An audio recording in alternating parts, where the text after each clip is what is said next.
This is the only one I haven't had to revisit at all. I did not Blair need to go. Yeah, did not need My to first go viewing and in watch. since '99. Wow, that Yeah. is incredible. I mean, I'm so looking forward to getting your take on it as a result of that. I, on the other hand, am so familiar with the damn thing that if I wanted to, I could replay it in my head quite easily. It's an odd thing. I really thought it was one of those films. I really enjoyed it in '99 when I saw it, and I saw it in the best way. My girlfriend at the time watched it in the cinema, and she said, as you know, when it was released, and she said it was really disappointing because it was mostly young people in the audience, and there was a sense that because it came with almost a similar kind of thing, not quite to the extent, but with The Exorcist, where it's like, this is the scariest thing that has been done in years. It's really frightening and blah blah blah blah blah. And she said, and the audience reacted in such a way as they didn't want to buy into it too much, almost as a defense mechanism. So everything was seized on to joke about, and it was just people just laughing, or even at things that weren't funny. And so consequently, she said she had a really disappointing experience. But we were at university at the time, and she was working in a nightclub, and she'd got hold of a tape of it. And I said, well, I'll watch that in different conditions. I'll watch that on my own in your room. When she came to back to the house at 3 o'clock in the morning, 3:30 in the morning, because obviously late shift, you have to clear up after a nightclub and all that, I was petrified. Yeah. But I thought it was a once in a lifetime watch. I thought there was something about it. I thought this is a film that's not to be watched repeatedly. But rewatching it this week, oh boy, I was mistaken. This film's a bottomless pit. Yeah. It's great. It's uncanny that you tell the story that way, because almost exactly the same thing happened to me. At the time, I didn't go to see it at the cinema because I was very cynical about all the hype, because it was massively hyped up. The marketing for this film is basically, it could be like a podcast or a series of podcasts in itself. Well, yeah, I mean, it's a very complicated story, and they did. Ghostwatch is sometimes called a hoax, wrongly and unfairly. It's called a hoax in the Battersea Poltergeist podcast I just listened to. In the last episode, they suddenly start talking about Ghostwatch, and the narrator refers to it as a hoax, and that really annoyed me, because it's not. It's very reductive. But the Blair Witch was a conscious one at that. It was designed to be. Yeah, the marketing, which in the early stages, before they sold it, I think, to a different company, was very much masterminded by Haxon Films, which was basically just two guys who were also... They were kind of trying to pull off a hoax. Of course it's viral marketing now, but at the time when that was a new thing, and the internet, people weren't as internet savvy. Well, this is the thing. You really have to look at this film in terms of its significance. You need to look at it contextually. I mean, this dropped in the late 1990s when horror was completely saturated. It was the post-Scream era. So what we were in this situation where popular horror was just endless sort of self-parodic, self-referential slasher sequels and stuff like that. There was very little that was interesting or innovative. Nobody was putting money into horror films. And then this thing came along that no one had ever really seen the like of. I mean, there had been documentary and found footage horrors before, hence things like Ghostwatch, but nothing that had the same marketing that this did, nothing that had the same degree of publicity that this did. And nothing that had the chutzpah behind it like this did. I mean, the Haxon Films, the guys behind Haxon Films, they were obviously quite young at the time, and they had their fingers on the pulse. The internet was kind of new. It was just about the time when certain households were starting to get the internet. It was sort of internet 1.0, and they knew that the internet was the way to go with the marketing. So they did stuff like they created an entire universe around this film. The marketing cost more than the making of the damn film, There is a documentary that they created that they sent to television stations in the States to broadcast as a documentary that is about these three filmmakers that disappear in the woods, and it's about this entire fictional backstory that they've come up with for the Blair Witch, the various people in Blair or Burkittsville, all stuff about the serial killer and the witch and all this stuff, and it's all in this documentary, and it's presented as fact. And in some ways, that I almost feel like that's what we should be talking about, because that's more like Ghost Watch, to be honest. Well, that's what I saw first. I saw The Curse of the Blair Witch when it aired on, I believe it aired on Channel 4 in the UK originally, and it is presented for all the world, and even the TV presented it as though it were a documentary. I've only just seen it on YouTube. But I didn't, because this is what I was getting to. When I first became aware of it, it was when it was being hyped by Empire magazine and stuff like that. It had already been through its cycle of being this massive viral hit, stroke hoax, stroke, box office sudden surprise success. It had done that in America, and it was coming over to Britain, and it was sort of at second hand. So we had it all over the British editions of the film magazines, and everybody was saying, "Oh, it's the most amazing film since celluloid was invented." Yeah. And of course, being a cynical 24-year-old, I was just, I'm not interested in that. So I didn't go and see it. But I had a mate who went to the cinema to see it, and she told me almost exactly the same story that you just told me about the audience being mainly young people who were too cool for school and were laughing at it, and this almost desperate defensive attitude to it, which I think carries through, because it's an incredibly parodied film. It's a relentlessly parodied film. Do you remember at the time how parodied it was? Right. It was like parodies of the Blair Witch were everywhere.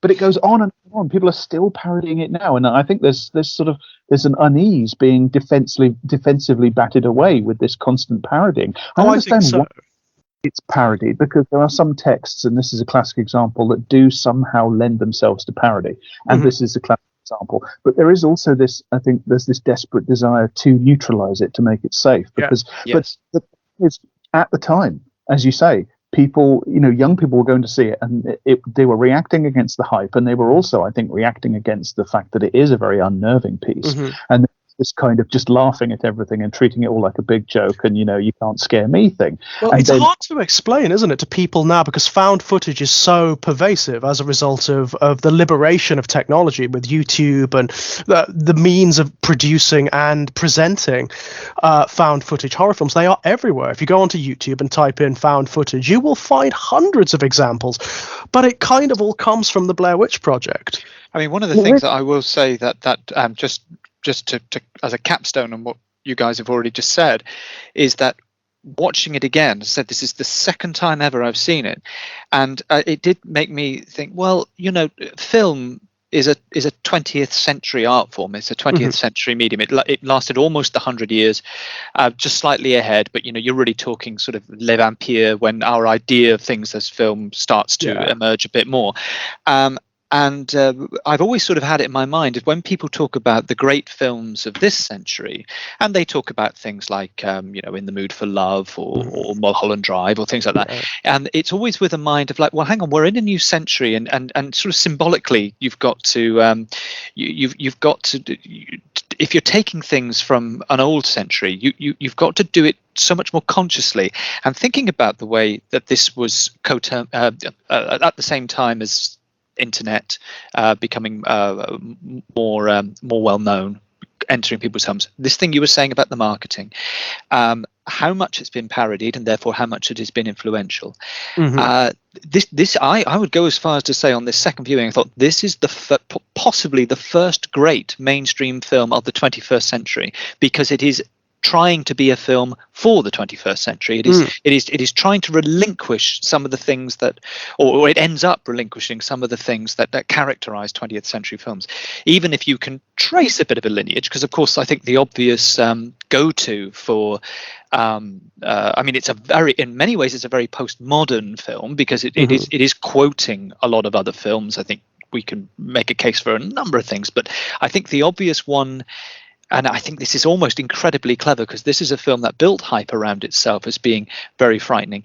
And one of the things that it seems to be obviously reaching back to is a notorious movie that is kind of part of the hidden landscape of horror, and that's Cannibal Holocaust, of course. Of course. And one of the things I was reminded of Cannibal Holocaust watching it, not a film I'm particularly fond of, I must say, but nor I. It's hard to be fond of that one, really, isn't it? Exactly, but just this, not only the notion of the structure of the three characters, the found footage, and so on, but the very fact that the marketing that the Blair Witch guys created around this is so incredibly well thought out, because actually it was Deodato, wasn't it, Cannibal Holocaust?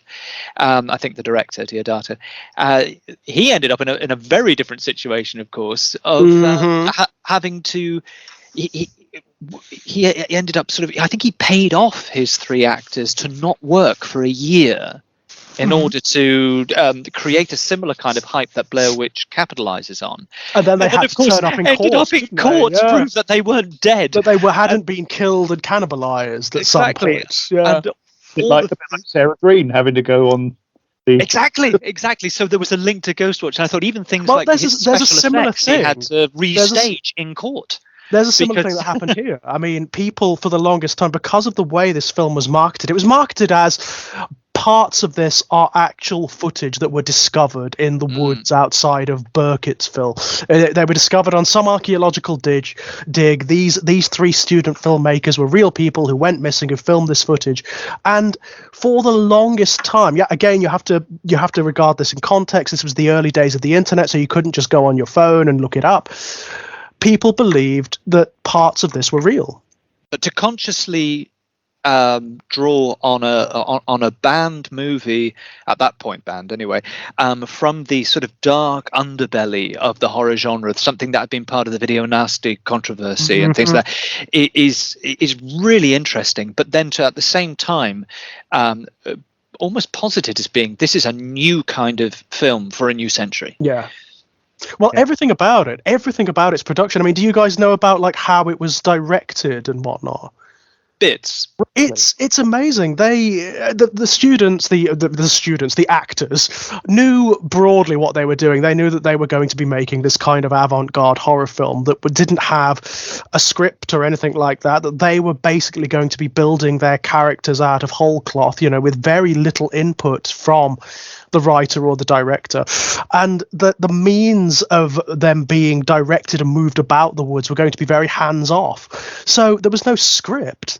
Almost all of the character stuff that you get is them providing material and also reacting in quite realistic ways. They knew that they were filming a horror film, so they knew that the director and writer were going to be out there in the woods messing about with them, basically.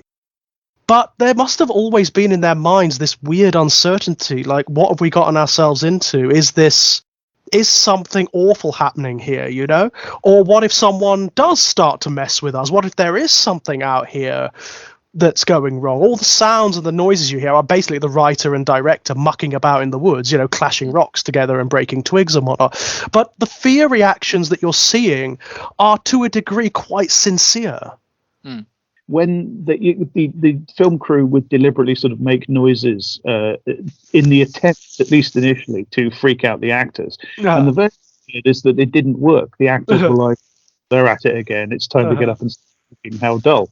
And that's in a way, that's almost more interesting to me if that's what happened, because then it means that I don't want to take anything away from actual acting performances, but there is some really good acting in this. I think certainly the actress who plays, well, it's the same name, isn't it? Heather Donahue. Yeah, Donahue. I think she's great because she is totally convincing in the quote unquote realist sections, and then sections where Heather is like doing her documentary presenter shtick.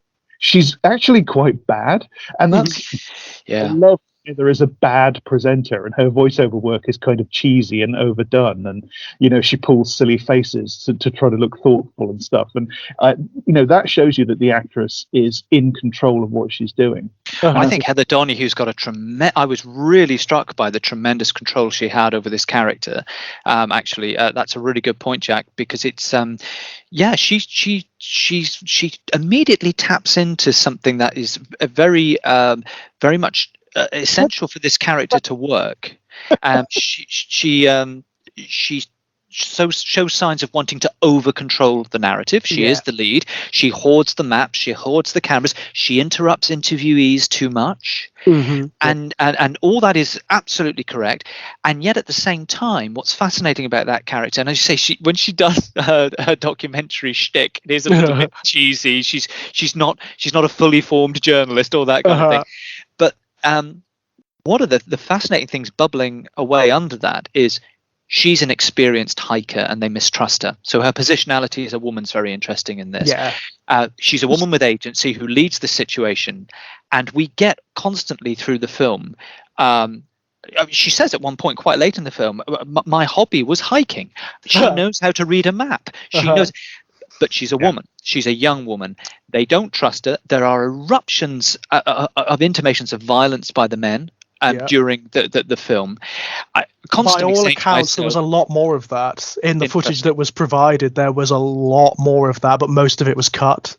Right. So it was. I kept looking at it from the perspective of, let's sub out Heather and make Heather Henry, and he's 30, and Josh is 20, and Mike is 20. I thought this is going to be an entirely different. There's going to be so much more trust. There's going to be so much more following in the lines of authority, and so I thought this film is through Heather, and Heather Donahue, the actress, seems to have such a good grasp of all the potentialities of where this can go. It's a really strong performance. It must be very difficult for these actors as well, because they're doing something really particular, very unusual, certainly at the time, really unusual. They're trying to portray real people taking real footage, yet at the same time they're doing that thing of having to communicate back mythology, story, and to suggest to the audience where things have got to go.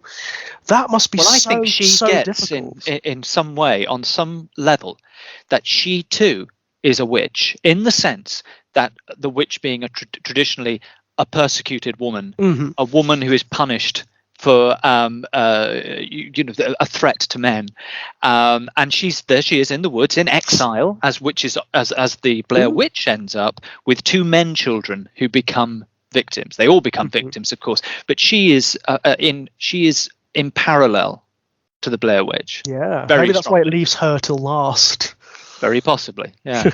But she is, of course, she is presented as being the ultimate control over the image, where the camera is pointed. She tells people what to shoot, and she tries to get that camera in her hands as much as possible. So there is that as well. I mean, really, the narrative thrust, the sort of the core of what narrative occurs is the dissolution of that control, of course, by forces that are completely inexplicable, and what the film does, which is absolute genius, which so much found footage after just doesn't understand, doesn't attempt to explain it. No. Yeah, that's right. That's this film's answer to the perennial question: why do they keep filming? They keep filming because Heather is obsessed with this topic, and she's obsessed with making a film, and that stands for all sorts of other things that's happening. And what I wanted to, I mean, first, there's so much to go back to here. I love that Heather is kind of a bit of a pretentious hack. You know, she don't want cheesy, and then you get the stuff she's written and delivered as a monologue, and it's very, very cheesy, and it's delivered very cheesily. But that's Heather the character. Heather the actress gets that, because she's very carefully delineating Heather, in performance mode, who's not actually terribly good, and Heather in real mode, who is completely realistic in her reactions. What I was originally getting to was that I think the core of the film, the real unsettling core of the film, is the intense feeling of panic and doom. And the actors knew they were acting in a film and they weren't going to die, but it's coming from somewhere, and without wanting to downplay their acting ability, they're getting the ability to channel out from somewhere, and I think there really were intensely frayed nerves, and I think it comes from physical suffering, because aside from any sort of silly noises that the crew made in the woods to try to scare them, which apparently didn't work, they kept them they told them, you just got to hike and camp, and have a bad time. That's your problem. They reduced their food rations, etc., etc. Gave them increasingly stressful things to do, etc., etc. And what you have is people actually physically suffering in real time.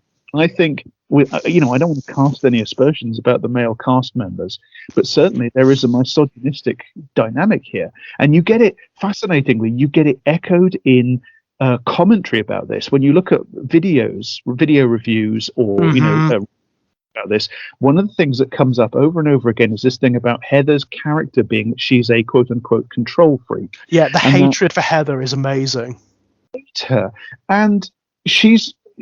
I don't think she's a control freak at all. What she is somebody trying to control something. She's somebody trying, albeit not with an enormous amount, the character, not an enormous amount of talent, but she's very young, she's a student, etc. But what she's trying to do is to create something, and she's trying to control it, and she's trying to control these two guys who are ultimately her staff, her crew. She's supposed to control them. She's the director.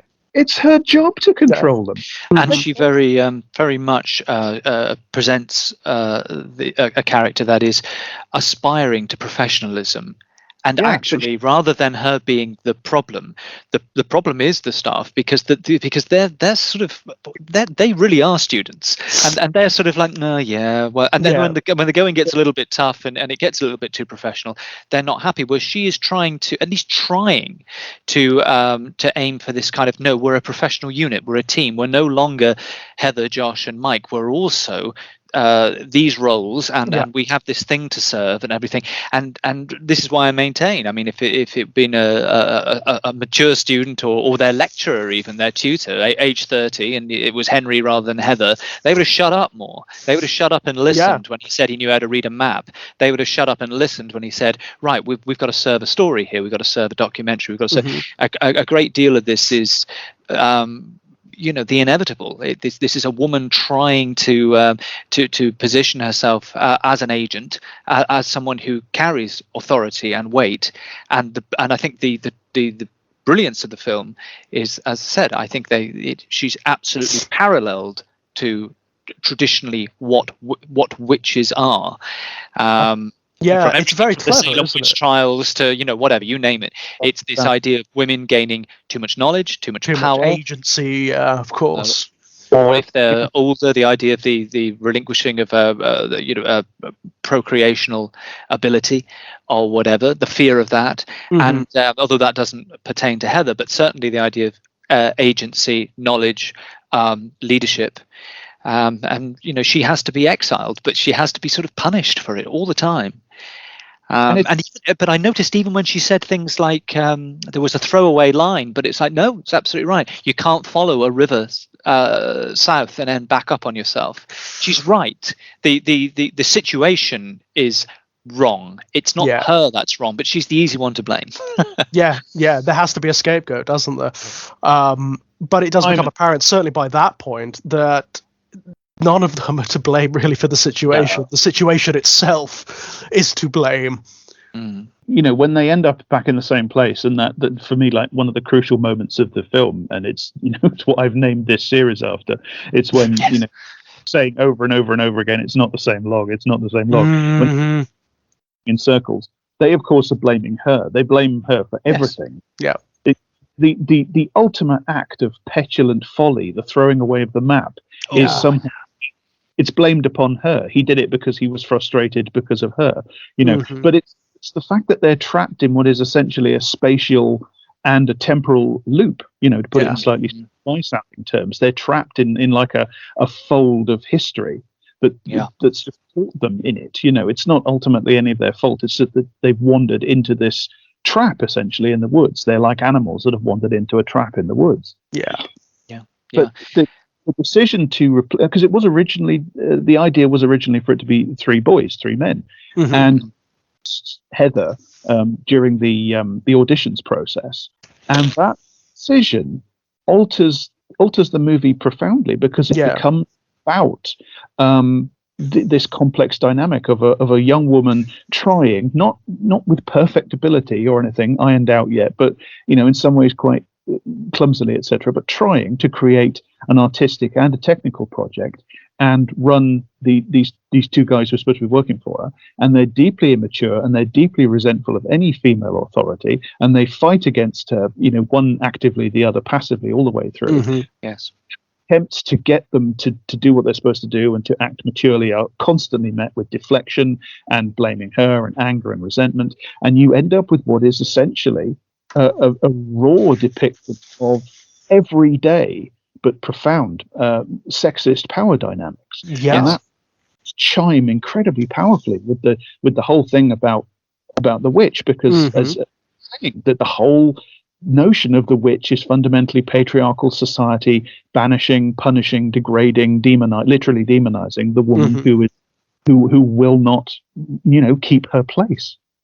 Yeah, and of course the witch, traditionally, I mean, in these kinds of stories, is, as you say, someone beyond the fringes of patriarchal society who threatens that patriarchy, especially its offspring, which of course is important to the plot of this film. Of course, there is a very much a think of the children element to this back mythology, is there not? Absolutely, and Mike and Heather, particularly when they are left alone, they sort of morph into a kind of Hansel and Gretel, and then you have this, the notion of witches, that they're meant to be closer to nature, and there's, as I said, there's multiple implications around them about procreation,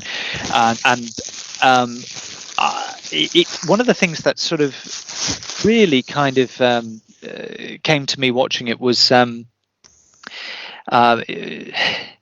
forests traditionally, places of life. They're places of nature. They're places of the cycle of nature, and houses are places of nurture, and in this fold, in this zone, in this forest within a forest, whatever this cursed land is, or this shard of something else that they cross the threshold of. And I think it's interesting that the only bit of wildlife we see is something dead, a rat or a mouse, which is on the threshold of that zone. Right. You see nothing else. There's no life here. And the house becomes a place not of nurturing; it becomes a place of death, almost rather like the Overlook Hotel in The Shining, which we've been here before. It reabsorbs people. You see the handprints of children. It's like an evil womb. Yeah, well, mythologically here, I think we've got something very, very similar. There is no as I say, the film does not explain anything here. No, you can ask any. Yeah, right. I mean, that's its strength. That is its strength. You can ask any number of questions mythologically about what is happening to these film students. What is the force? What is the entity? Is it literally the ghost of the Blair Witch? Hard to say. Very, very difficult to say. Me, of an inversion, because the film, as I said, there is a postmodern quality in respect of where it quotes other films. Sometimes explicitly, like Deliverance. I think sometimes it's a little more implicit. Jaws is obviously a touchstone. Three people against a force of nature, and there's other little bits. But the other film that I was reminded of, that Blair Witch is almost an inversion of Cannibal Holocaust we mentioned, of course, it's almost an inversion of, is the Tarkovsky film Stalker, where there is a zone which does not obey laws as we know it, that three people become lost in trying to gain some kind of knowledge. The interesting... Hello? Oh, hello. Oh, no. No, we've lost. No. I don't know, can you hear me, George? I can hear you.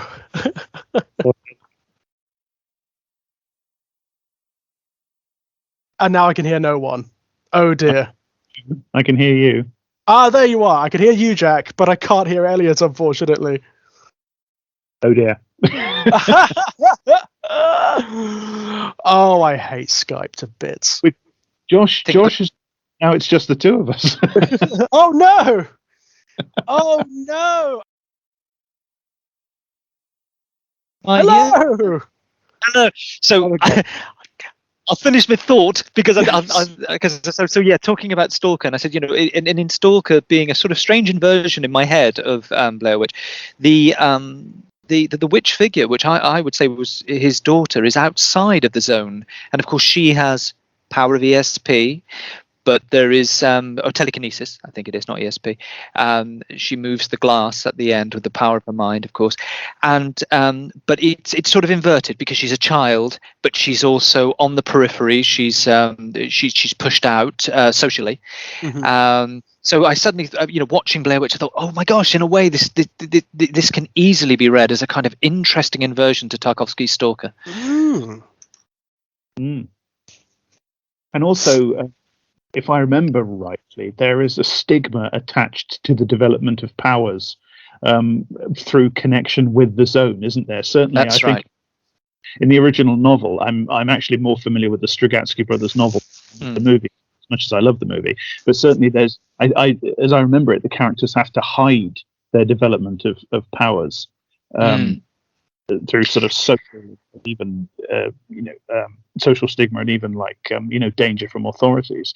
And certainly, in the case of a young woman or a female child developing powers, that has an yes.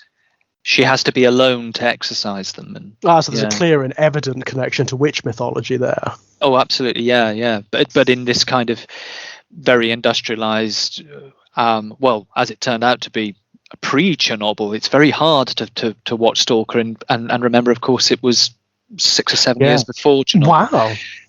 It just seems, and being a Russian film as well, it just seems to be so bizarrely prescient. Yeah, like something that could only emerge after that event. But like a continuity error in reality itself. Yes. Which sort of matches the zone.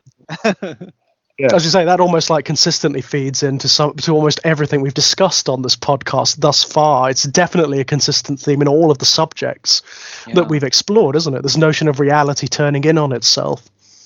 But these themes keep coming back over and over again. This question of the construction of reality through media, the question of historical injustice piled up upon it. Justice. Of children as prey. It's the same themes over and over again. Like, I love how subtly it's handled here as well. I mean, it leaves just enough ambiguity that you could potentially believe that they'd made an error, that they'd somehow wandered in a circle, that they are that naive, that they're not that good at tracking through the woods. But you as the audience know. There's that wonderful, you spoke about it earlier, Jack, that wonderful sense. This is part of what makes this film so successful for me. It's that sense of inevitability, that awful gut-churning sense that you get that they're done. You are watching dead people, you are watching ghosts on the screen, and you're just waiting for the axe to fall. Well, I always think about animals in traps, because, look, 99 times out of 100, an animal, a fox or whatever, or a rabbit in the forest caught in a trapper's trap, it's dead, and it's still alive, but it's had it. It's not going to get out of the trap. It's going to die there, or the trapper's going to come and get it. But it's the walking, and that's what you feel about these people. You feel like again, there's this feeling of indecency. You shouldn't be seeing this. Yes, it's a wonderful quality. I mean, I love works of horror that have that's kind of dirty voyeuristic feeling to them. Yeah. It's only the technology that allows you to see this moment that in any other epoch in history would just never be known by anybody outside the circle of the. Yes, yeah, and I just think as well that there might just be something in the just American attitudes to landscape. I mean, a great deal of American literature, of course, and film is sort of built on this garden versus nature dichotomy. And of course, there's a wonderful moment in it, and it almost made me laugh out loud, actually, because it was. But I think again, it's something to do with the complexity of the character of Heather, where she argues that it's fine, American nature is completely tamed, as almost as a way of like. Is she really thinking that, or is that just a reassurance? Really, they're safe. We'll find a way out. But at the same time, nature and such a vast nature as they have in America. I mean, here we are on our little rain-soaked archipelago, our little island. It's easy to forget just how vast the natural world in North America is, and it haunts civilized city-dwelling man and woman. And I thought about Blair Witch in relation to another movie. It's amazing how this movie is just open to the idea of other movies, as well as if it's just being, it's in a sense the first 20th century movie looked at from a particular angle, but it's doing it by fueling itself, always chowing down on other films. Although this is anachronistic, because this film will come out. Yeah. It is, yeah. And in fact, I will go as far as to say that I think this is a film which is certainly about a great deal about Hollywood, and I think it's certainly one of the things that it's about. In addition to garden versus nature, is Hollywood has been an industry, as we know, that has been obsessed with looking at women and their bodies. And this film presents us with two women. One who operates the camera as much as possible, so is therefore not always seen, and who dresses for the great outdoors. She's not wearing makeup. She's not in anything that can be deemed as sexualized or overly genderized clothing. And we also have a woman who refuses to be seen by cameras, and it's almost, which is the witch, and it's almost like this amazing two-finger salute at Hollywood. So in some ways, as I say, it's like the first true film of the 21st century. It's the one that basically says fuck you to Hollywood, not only in terms of its aesthetic. Most of it's on high 8 or ropey 16mm film. There's no incidental music, there's no standard structure, there's no star names, there's no big director attached. But certainly in relation to women and how women have been eaten up by Hollywood film, this film's just such a kickback. It's so in terms of its content and in terms of its casting, it really allowing a female protagonist to appear in a horror film in that era on a big mainstream cinema setting, it like completely bereft of all of the usual prescriptions and trappings, is an incredible thing. But it goes further than that, doesn't it? It not only it's a totally desexualized portrayal, but it also it breaks her down. So by the end, of course, it allows her to be at her most raw and at her most self-degraded. You get the incredible mucal fissure towards the end where she is literally breaking down. That is an amazing thing. But our only apologies and our only references are to other kinds of women. It's the mothers of Josh and Mike. They're the only people she talks about explicitly. And again, this is a film that it just keeps coming back to the idea of pushing the existence of women, and of course witches traditionally they are exiled from patriarchal society. They're pushed out or burnt, purified. I have a huge problem conceptualizing the villain or antagonist or whatever you want to say, the threatening force in this as a witch, because the witch is a figure, the witch is an incredibly complex figure, but the witch is victim of patriarchy, sometimes rebel against patriarchy. I mean, I love the way Eagleton talks about the weird sisters and Macbeth, etc. Almost the heroes, really, or the heroines. Yeah, they're the same evaluation of that society. They are the heroines. But the thing is, the force, this strikes me as a profoundly patriarchal force, because what it does is it attacks female agency. And as you said, it degrades Heather to the point where she accepts total responsibility, total blame. She's apologizing to Josh's parents and Mike's parents and taking it all upon herself. It's driven her into the bit earlier where you were talking about, she's saying to them, American nature isn't threatening. That's her adopting the role of their mummy. That's her being their mother. And the mother thing comes back in. But I think this is because, consciously or unconsciously, this, as in the Stone Tape and as in Ghostwatch, this is a creature that has been, or an entity or something that has been layered with a man, Rustin Parr. Either mythologically or, and that I think might be the disturbing factor you're talking about, that suddenly it becomes a force that is also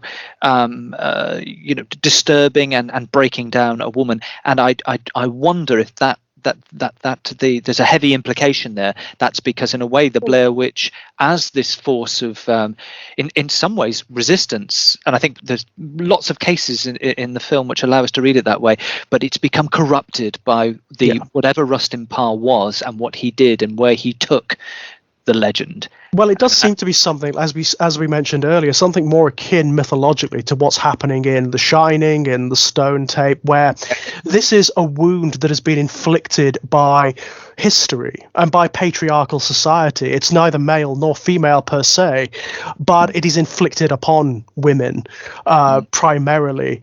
It's a wounded space in reality that's created by human cruelty and human tragedy, and it's accrued in layers. Just like the Stone Tape, it's accrued in layers over time. So maybe at the very beginning you have Ellie Kedward, who is exiled for being a witch. Then you get all of the other atrocities that happen over periods. I believe the documentary explains that they happen over periods of 60 years or so, up to the point where you have Rustin Parr and his murder of the children, and then of course you have the disappearance of the film student. It's almost like the wound feeds itself. And this is, I think, the inversion.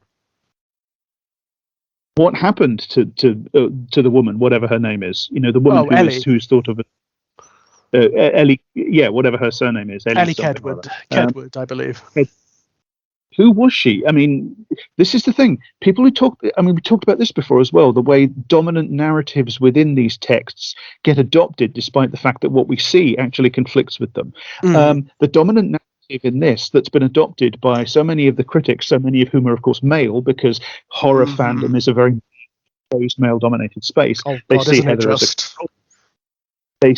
as to blame. They see the aggressive force as a witch, therefore in some way female. Well, I can't take these things at face value. What was Ellie Kedward's crime? What did she do? Was she just a historical quote-unquote witch, a woman who through her sexual behavior or her financial position or her racial position or for whatever reason was deemed threatening or worrying to male-dominated patriarchal society and was persecuted for it, left out to die of exposure by that society? And Rustin Parr, the fandom, the male fandom, takes it as read. Again and again, I've read this and heard this in fan videos and stuff, that he is possessed by the witch. Well, no, let's not give the male serial killer of children that alibi, shall we?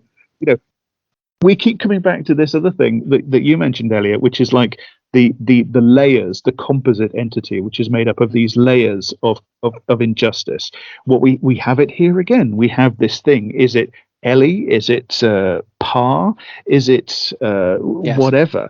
It seems to be just this concentration in one place of historical injustice, which is kind of created this. It's like matter so dense in space creates gravitational fields, gravitational wells. It's like injustice, historical injustice, that intense has created a dint in reality so deep that these people who've wandered into it, they can't get back out again. They can't get enough. It's like raw. It's a lesion in history, isn't it? It's like raw elemental negativity that's built up over time to the point whereby it's almost sentient at this point. I mean, the way it reacts to these three film students, whatever the hell it is profoundly cruel, is it not? Yeah. Yes, but it is an instantiation of this cruelty that runs through history, and we talked before. The fact that, you were talking, Elliot, about how it's partaking of a very American discourse of the difference between house and forest, etc. The forest is the quintessential locus of the American Gothic. American Gothic comes back to the forest over and over again. The X-Files is obsessed with the forest. Yeah. Countless American horror stories and horror films are obsessed with the forest. Just before this would have been Twin Peaks, of course, with the with the danger of the forest and the forest having a forest within the forest, almost like. But I think, of course, inevitably, you're absolutely right about the presence of the forest as symbol. But obviously, of course, this is well, initially a very Gnostic country, and forests. If we're talking myth reiteration, we can go right back to Genesis, and the woman's role in Genesis, Eve's role in Genesis. There's an awful amount of reiteration just stacking up. And if we're talking about lesions in history, the sickness of history, cruelties, deeper truths, then the religiosity of America, inevitably, all its stories are going to lead us back to that to that myth as well. It's all packed in there. But what I think this film does brilliantly is that the inevitable punishment of women, like the punishment of Eve, it's not straightforward. It's so beautifully knotty, and I think the Rustin Parr aspect of it makes it even knottier. Because I was trying to remember, and maybe one of you guys know, I don't know, but this is a film, of course, which is also soaking up an awful lot of our collective ideas about fairy tales. Mike and Heather do become Hansel and Gretel. Oh yeah, I mean, there's like a folk horror quality to this. There's almost like a Dennis Wheatley element going on. Yeah, but there's an old Brothers Grimm, and I can't remember the title of it, but it is about. And this sort of links into the Rustin Parr thing, and it links into the sickness and patriarchy.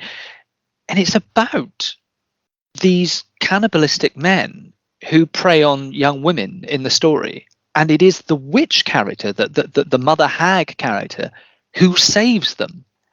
So I sort of trying desperately to remember this old Brothers Grimm. And I thought, well, you sort of end up with the notion that the stories are overlapping. Has the man who killed these kids in the area overwritten the story of Ellie, which is what patriarchy does throughout history to women anyway, or has the two things become conjoined in some way? Or if this carries the critique of patriarchy that I suspect it does, however accidentally that might be, it's about a man who has asserted his narrative over a woman's, and the whole thing has become warped. I don't think there's anything. I agree, Jack, with the point you made earlier. There's nothing to say that the original Ellie wasn't like some poor unfortunate from the Salem witch trials, some persecuted woman who had a bit too much knowledge or mixed the wrong herbs or something. That's what it certainly is. Ordeal. And then she's rewritten as a character by the actions of Rustin Parr as being some curse-like force, because that is what patriarchy does to women. Yeah, it's the patriarchal narrative rewriting her into this force, reacting to her presence as a lingering historical injustice with hostility and insanity and irrationality and aggression in exactly the same way that Josh particularly, but also Mike in his more passive way, reacts to Heather's attempts to assert authority. Mere presence. Yeah, I don't think it's any mistake, for example, that Josh is the first one taken. No, and I've got certain. I think again that's an interesting one as well, because I was really trying to hammer that down in my head. I think it's a couple of things as well. I mean, I can't help wondering also if it's because there's a strange sort of inverse thing that he's the three of them together in the forest facing an untamable natural force, whatever it is that is persecuting them, did kind of remind me of Jaws. Which obviously is a big mod, has become a kind of mythological movie for a lot of filmmakers. And Josh, there's a certain overlap with Quint, the Robert Shaw character. He's the most obviously virile male as well, and he is the first victim, as Quint is the first victim. And I thought, and the one thing that's sort of, it's all a bit fanciful, but then I love to overread. That's my. I was very sort of taken with the fact that the big thing when Bruce attacks Quint at the end of Jaws, blooded teeth is the first extreme close-up that we get. Right. And, I mean, there's also some speculation as to what the organ is that is accompanying the teeth. I thought it was a tooth. Yeah, I didn't. I must. Crap, that's interesting. I'll ask you about that because I didn't notice anything else. But it might be my. Yeah, amongst the teeth there is some sort of organ. It's like a scrap of meat that is rather unidentifiable because of its. Let's face it, it's his cock. That's what a lot of people have read. Yes, it's either that or his tongue. But when Josh that would almost be better, actually. Actually, I think you're right. Yeah. Well, given Josh's nature, I mean, he is over verbose, isn't he? And he is rather mocking as well. I mean, he is. Yeah, and he's also the most disrespectful of the mythology as well. I mean, when the 3 piles of rocks turn up outside their tent. Oh yeah, he kicks one over, doesn't he? He kicks one over. Yeah. There is a sacrilegious element there. But Heather does the same thing by appropriating one of the little straw sculptures. In their different ways. Yes, it's a big mistake. It's appropriative, but with Josh, it's like an expression of contempt, which of course comes from fear. He kicks it away from himself. It's scary, but he treats it as valueless, so I kick it away. With Heather, it's an expression of I want this, I take this, I appropriate this, I turn it into part of my stuff. It's more acquisitive. I just think that tooth thing as well was, not only, as I say, it made me conjure in my head a sort of overlap between these two films, which have a sort of similar structure going on in the third act of Jaws, and what is, of course, the entire film for this, but also the not only the close-up of blooded mouth and teeth in the relation to Josh, the remains we find, but also, again, just coming back to that idea of when Josh is gone, when Josh, who positions himself as the sort of mature, virile male one who mentions his girlfriend, he's the only one who ever makes any kind of intimation of sexual prowess or anything, and yet he is in a way the biggest man baby. But once he's gone, we're left with the 2 children in the forest. But actually, I loved the sort of quite cruel irony that the when we're left with the children, however, the first person who is removed has his tooth removed, and of course it's not a baby tooth, so you have all these intimations of tooth fairy and it's all really symbols of childhood, symbols of childhood. Yeah, someone's playing with and because obviously there's a child killer connection, and because of the traditional threat of witches are always seen as a threat to progeny, to children primarily. Yes. Well, I'll get back. Because of course the worst thing a woman kids. The worst thing a woman can be in patriarchal culture is not sufficiently maternal, not sufficiently invested in the reproduction of the male-dominated power structure through the rearing of the man's progeny. So that's part of the construction of the witch. One of the most scandalous and awful things about the witch is that she kills children. She kills babies, etc. Because that is an utter violation of what is supposed to be the woman's natural place and natural role, law. Of course, and this film really does, nail itself down about the monstrosity of the feminine, or the absence of the monstrosity of the feminine, either because of the Rustin Parr connection or the fact that we simply do not see the witch. And I agree with it's that particularly after menopause, or when society has decided beauty or eligibility are ended. But I think what's fascinating about the resistant quality of this witch is how she isn't visible to us, and because it linked to the very. Now I think that's to be fair, I think that's linked to them very consciously perhaps not wanting to screw up their low budget verisimilitude with shit makeup and effects, but it still carries implications because she avoids the gaze of the cameras. There's even a scene in which Heather points out something, and she sees something, but the camera doesn't. But Mike the actor, I read up on this, it's simply because Mike the actor couldn't get the camera around fast enough, so the image of a crew member which was there, and he was actually sort of dressed in like a lot of white, and so when he had part of it pulled up over his face, which was set up to be sort of glimpsed through the foliage, isn't caught on the take. I'm so happy about that. But we get the idea that if in a way that's perfect, because it's so much better. Push this idea that it wants to resist, and then when we get these real woods, that is double witches woods, shadow woods, if you like, parallel places, adjacent spaces, separate beyond them. I mean, that's really effective in that point. There's also that wonderful thing of like the characters seeing something that you can't. Yeah, that's horrific. That who has control of the medium? Oh, yes, right. There is an alternative way to read that. I mean, it's the fact that they're shooting on such crummy quality videotape, right? That is valid, now, I wonder if what actually happened wasn't something more like, the camera was swung round towards what I'm sure would have been a very, very distant sight. The extra wearing the white dress would have been very, very far off. I'm sure, judging by the tone and the approach that's taken by the rest of the film, I'm sure that what was intended in that moment was a very, very brief and extremely ambiguous glimpse of something white in the distance. If they were going for anything, I'm sure that's what they were going for.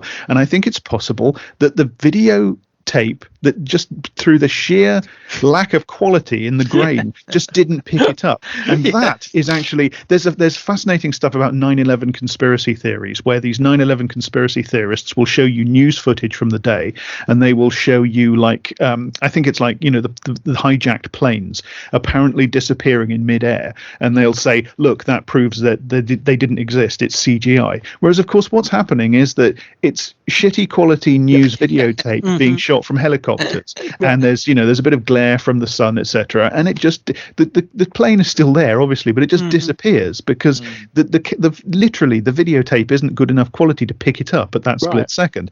And I wonder if something like that didn't happen. And I love that idea, because I love the idea that the substantiability or non-substantiability, the visibility or non-visibility of the thing itself is actually directly integral to the mechanical means whereby we are perceiving it, or how it is being recorded. Now, so it's mythologizing the medium, isn't it? And the flaws of the medium actually become part of the horror.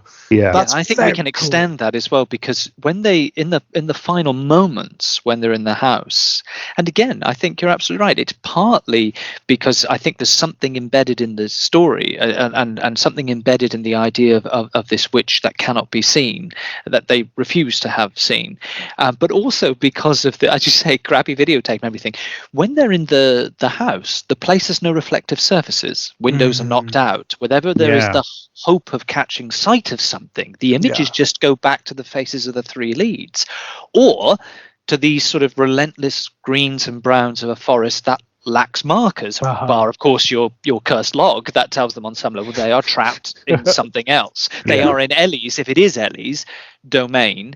And here, that something feminine that has been made monstrous either through the layering in of Rustin Parr and history can once again enact some kind of terror on the progeny of men, because by this point Heather and Mike are definitely children. And well, they're actively replaying what happened to the children in Rustin Parr's cabin, aren't they? I mean, there's lots made of why is Mike facing into the corner at the very end. Well, he is in the position of the Kyle Brody, the one survivor of Rustin Parr's massacres, who was made to face in the corner while the other children were killed, right? Yeah, but I think what's interesting about this is that when Rustin Parr was in control of the narrative, apart from that one survivor, the children were killed. And obviously we have the handprints and everything, which is a very unsettling image. But I think there's something about this, because of it's linking back to the earlier story of Ellie and the haunting by the Blair Witch, that if we were, for example, to run with the symbolism about, as I said earlier, forests being places of life and houses being places of nurture, that cellar is a womb, and they're reabsorbed. That reminds me of The Shining, but it also a very feminized take on The Shining, where instead of women are valued in a patriarchal society for giving birth, the witch, the pariah, the exile, she reverses that process through the only object of nurture in that place, which is the house. So I don't want to nail this down too much, because I hate people who try and solve. Oh, absolutely. I just like this idea that actually the reason that the cameras drop out of their hands is they somehow become a part of the fabric. And if anything, those handprints are not the handprints of children going along the walls, but they might have come through the reverse way. They're in the walls. Mhm.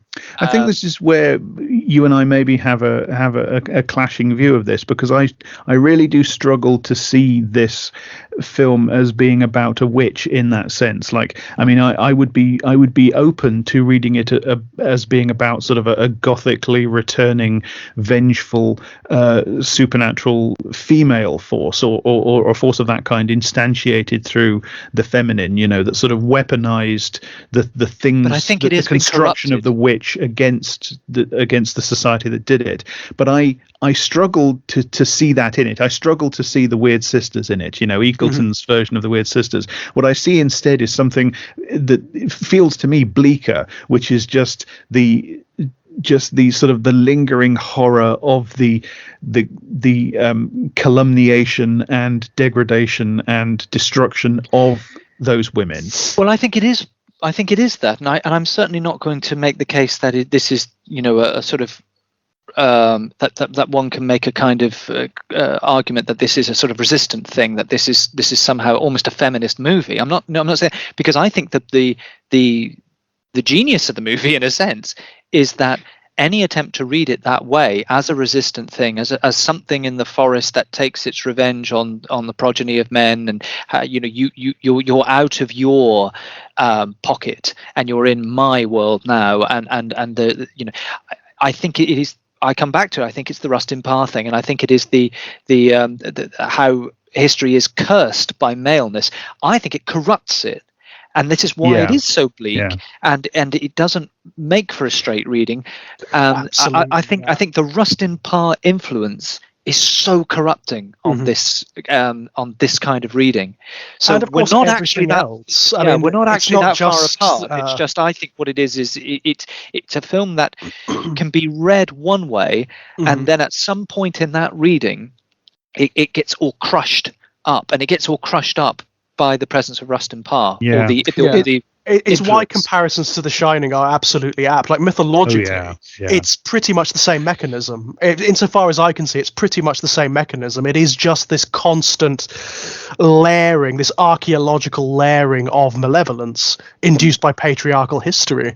Yeah, and it's that same accumulative force that I talked about the other time that I sort of sensed in all of these, really. The whole idea of the ghost or the antagonist or the threat or whatever it is being kind of layers of one figure and then another underneath, and so on, as if they're being assimilated into each other. That's in this as well, because we have the multiple figures that seem to go up to make this composite thing that is, just a nebulous that is called the witch. And it's ironic because it's actually fed by the patriarchal fear of the witch figure, isn't it? A lot of that's what it is.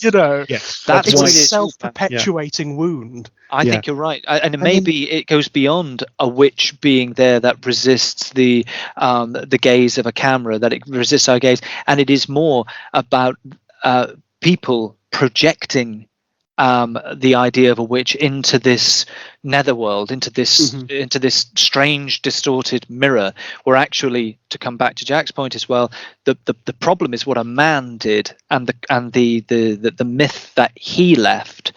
But our collective, or their collective, desire is still to go back to that earlier story and go, oh well, no, this is something else. This is something else. This is malevolent femininity. And it's for me, the threat, the real threat, the real it that's out there is this attempt. As I said, the forest is, for me, it's the center of American Gothic, because it's got all these associations with the arrival of settlement, i.e. colonization in the American continent, and it's freighted with all these associations. And of course, we have a house in the middle of the forest, so that's a clear sort of outpost of settlement within a chaotic wilderness, and it's freighted with all these associations, like the Pilgrim Fathers and the Puritans, and of course that's an aggressive militant form of patriarchal Christianity, which is also at the same time imperialistic, etc. And its attempt to impose what it sees as rationality on what it perceives in the forest as chaos is actually deeply not only deeply cruel and dominating and aggressively imperialist and so on and so forth, but it's also in its own different way intensely chaotic. And I think in the figure of Rustin Parr, oddly enough, I think about Ursula Le Guin and the word for world as forest.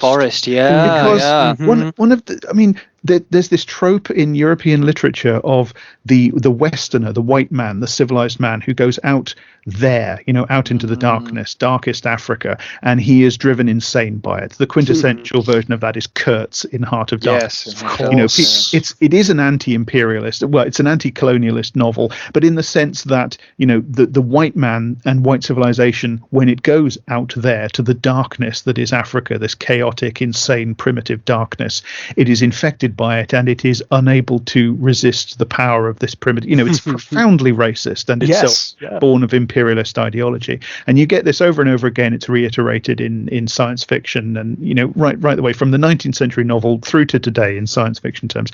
And what you get in Le Guin is a version of something similar, where what you see is the response of the explorer who represents, or the colonizer or the settler who represents white European imperialist capitalism.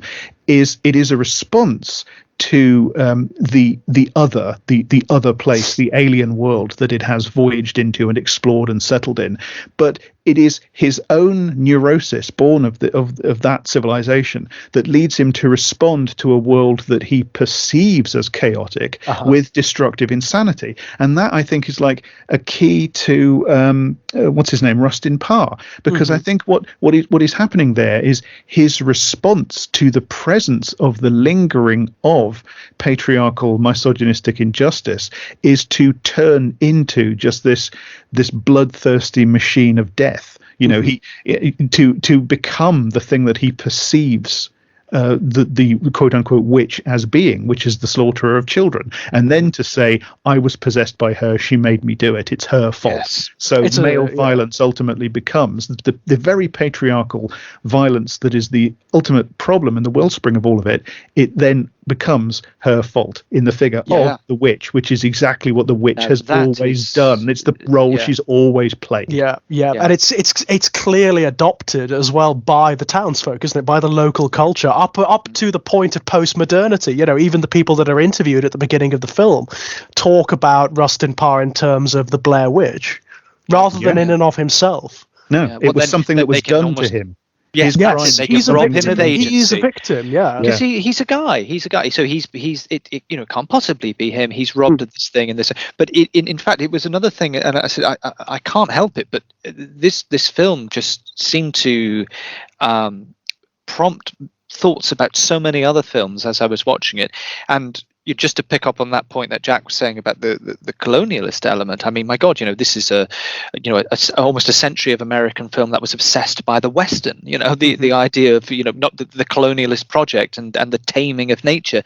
But I think it's really quite fascinating that another film, slightly more recent, that seems to, have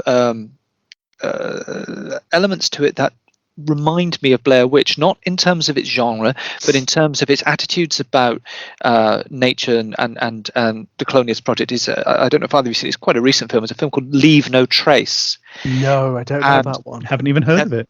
Leave No Trace is it's an extraordinary film. It is much, I think, a 21st century film as the Blair Witch Project, because it is about a man who he's a working stiff who's finding it hard to find employment in modern America, in modern American cities, and he and his daughter spend a part of their time living in the forest. And then at the very end of the film, she's much younger, of course, and she wishes to rejoin the civilization, but he gives himself up to the forest without having sort of cleansed himself. There is no colonialist intention. There is no wish to tame you. There's no wish to, and he just is absorbed by the forest in a similar way that these guys are absorbed in a more supernatural sense in Blair Witch. But it's almost like the optimistic, quite spiritual and quite sort of positive upshot of films like Blair Witch and A Century of Westerns and all that American literature and European literature about the Colonialist Project, of course, and it reminded me a great deal of that. It's also another film that's shot on very, shall we say, untreated film stuff. It's very raw, and there isn't much music, and it is simply about. And I think they're kind of oddly cousins under the skin in a way, except it's almost like the salvation of there can be a new type of man. There can be a new type of American man who just has to give up who has to jettison history, essentially. Who has to be cleansed of it, and just goes into the forest and becomes part of it. But it is a very austere Spartan, rugged. It's not. It's like the forest in Blair Witch. It's not beautiful. It's not paradise. Well, I mean, this is a question about the Blair Witch, isn't it? What actually happens to them? Yeah. What happens to them? Because at the end of the film, it seems as though they almost just dematerialize. Yeah, I mean, I can't help but think of things like The Shining. I mean, it's just so easy to do. I mean, I just think the reabsorption idea I'm not going to make it as the definitive thing that happens to them because there's no way I want to nail this film down. Its brilliance, like The Shining, is its openness.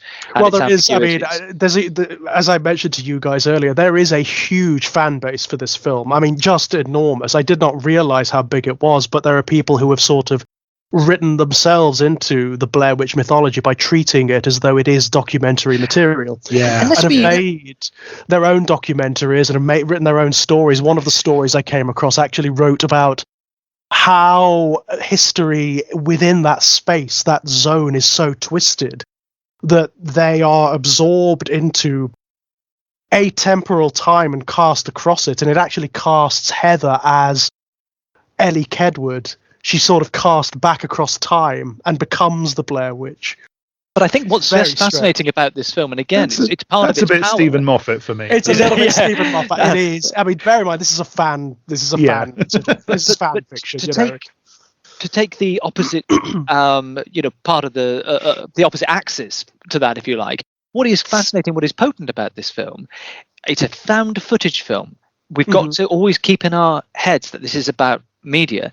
Yes. And it's basically all we see are three people who get lost, hungry, angry at each other, a bit hysterical. They react to a bit of folklore and a news story about a child killer who puts kids in the corner, which they reenact out of their hysteria. It could all be a hoax. Heather and co might be alive and well and laughing at us.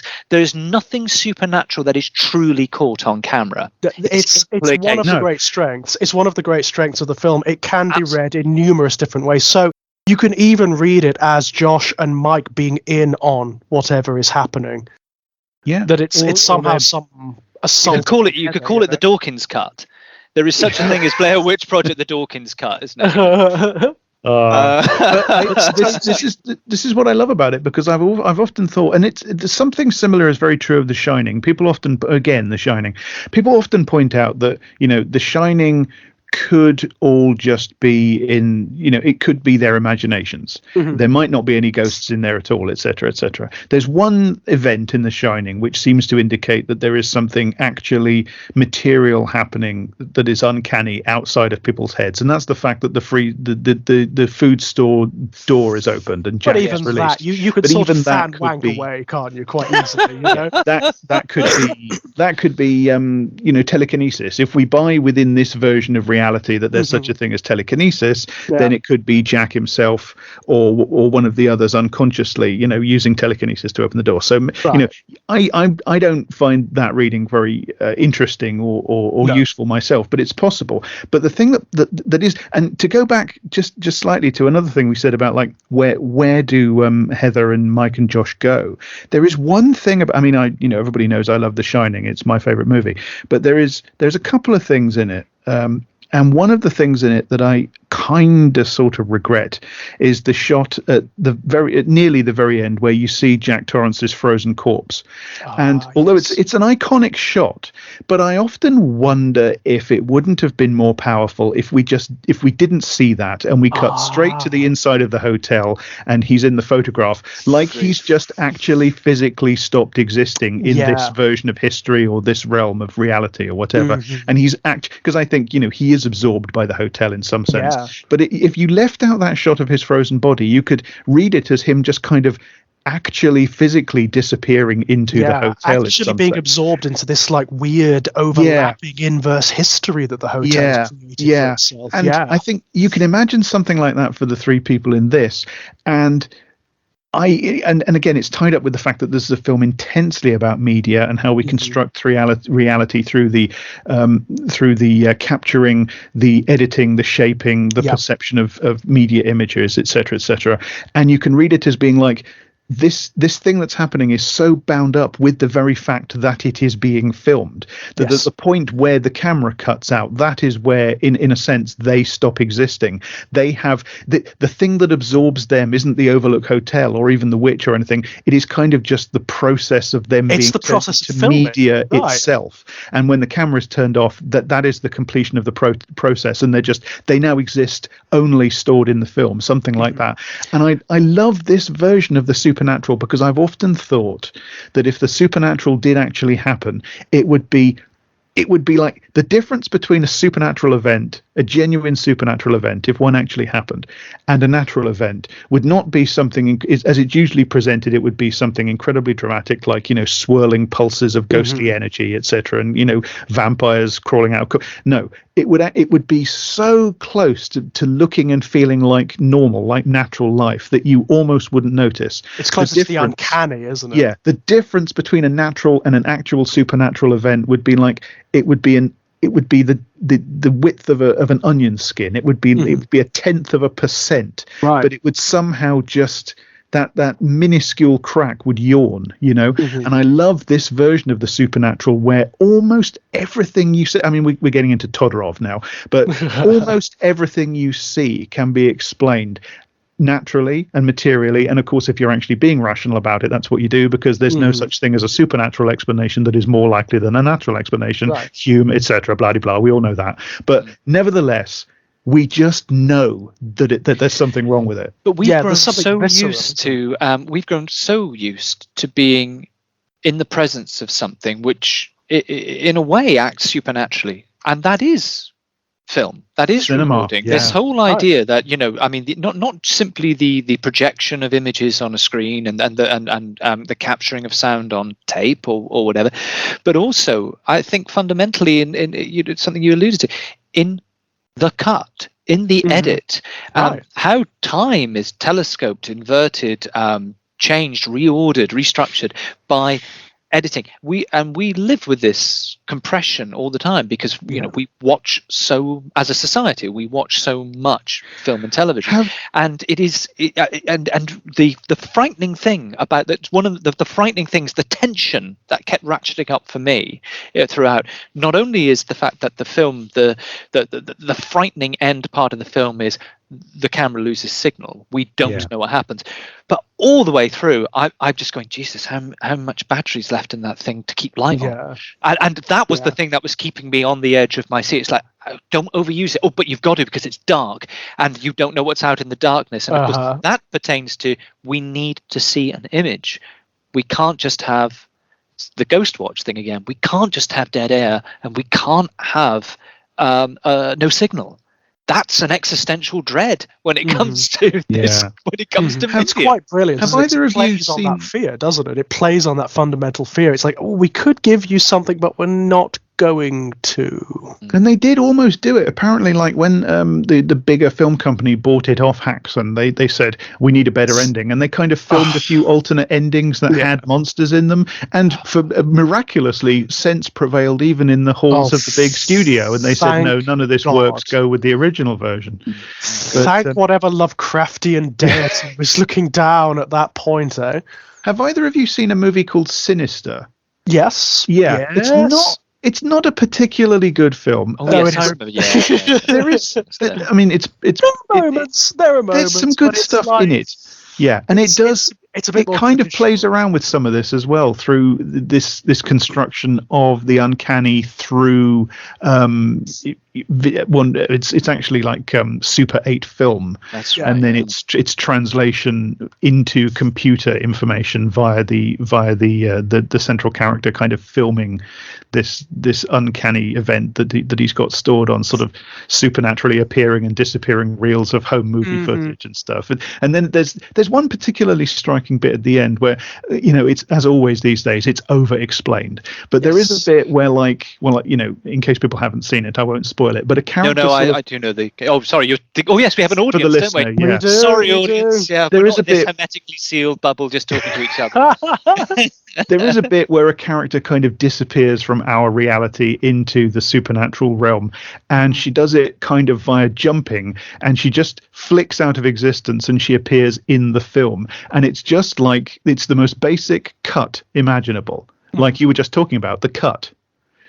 It's probably the best bit of that film, where this character just actually it's something that is I think really spoiled in the original Exorcist. The end of the original Exorcist, when the younger priest, not Max von Sydow, the other one, is possessed by Pazuzu, and it's done through a cut, and his body doesn't even line up perfectly.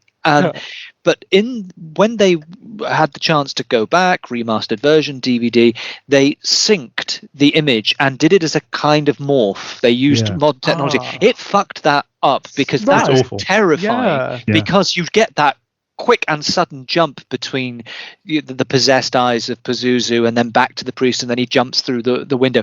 It's such a powerful scene because it is using the cut in its rawest form, and our how the cut resonates with us as viewers, and what it carries. And they fucked it. They lost it. The cut is just the origin of the uncanny in cinema. It's the origin of cinema's ability to express the uncanny, because, I mean, I don't know how true this is, but the anecdote is that it happened by accident. One of the pioneers of cinema, I can't remember which one of the inventors of cinema it was, because there's about 100 different inventors of cinema. But in the anecdote, he had an accident with the film, and it made it look like somebody had disappeared. He just spliced some film up wrongly, and suddenly there's this guy walking down the street, and then he just disappears. And that moment, which is supposedly an accident in the anecdote, that is the origin of this entire tradition of sort of cinema. the uncanny in cinema. Yeah. Wow. Yeah. Amazing.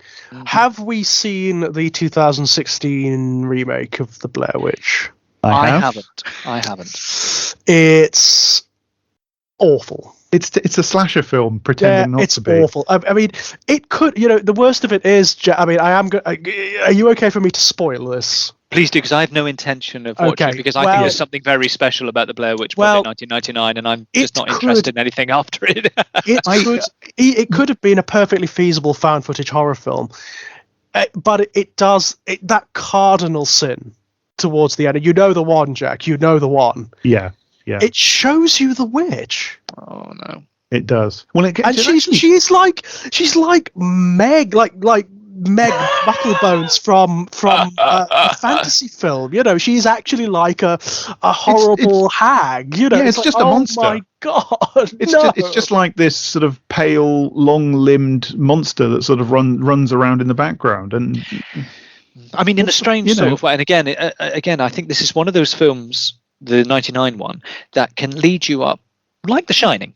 It can lead you up certain pathways and avenues where you can get a definitive, you can provide yourself with a definitive answer. Of course, no such definitive, and I'm very resistant to that. However, I think it just as a thought exercise, we could even make the case that in a way we are introduced to the witch, because there's something about Mary Brown. There's something about the fact that they've deliberately cast a woman of a certain age with certain facial characteristics that lead us to possible interpretations. Her gait, the fact that she's on the edge of town, the fact that she overlaps with Ellie in this narrative. And I don't think it's necessarily a thing that we should do, but I think it's certainly as a thought exercise, and one of those moments where you're going, let's try a different narrative on the film, let's try and find a different way through the film, that it's her. It's Mary Brown. Yeah, It's Mary out there Brown in the woods. This little Mary Brown, who because I just think there's just So it's taking on a slightly Friday the 13th quality there. Oh, God, it's I never actually thought of that, but it's the little old lady that's doing it all, right? But I mean, I don't know. It seems too much of a coincidence that they've cast someone who actually has, with she has she's an analog. She has a look to her that is. But actually, yeah. I mean, because the thing about, I know we can joke about something like Friday the 13th, but the thing that is forgotten about Friday the 13th, just as is forgotten about John Carpenter's Halloween, they are also films about the supernatural.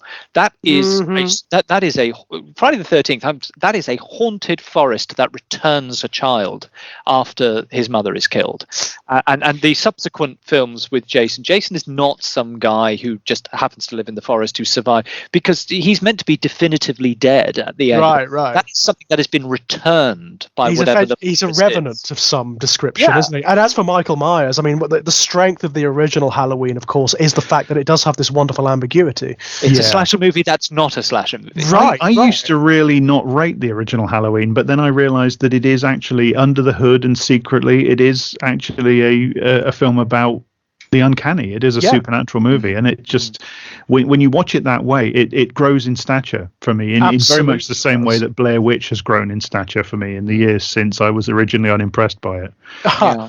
But I'm not saying that necessarily something literal like Mary Brown being actually out in the forest running around like Pamela Voorhees.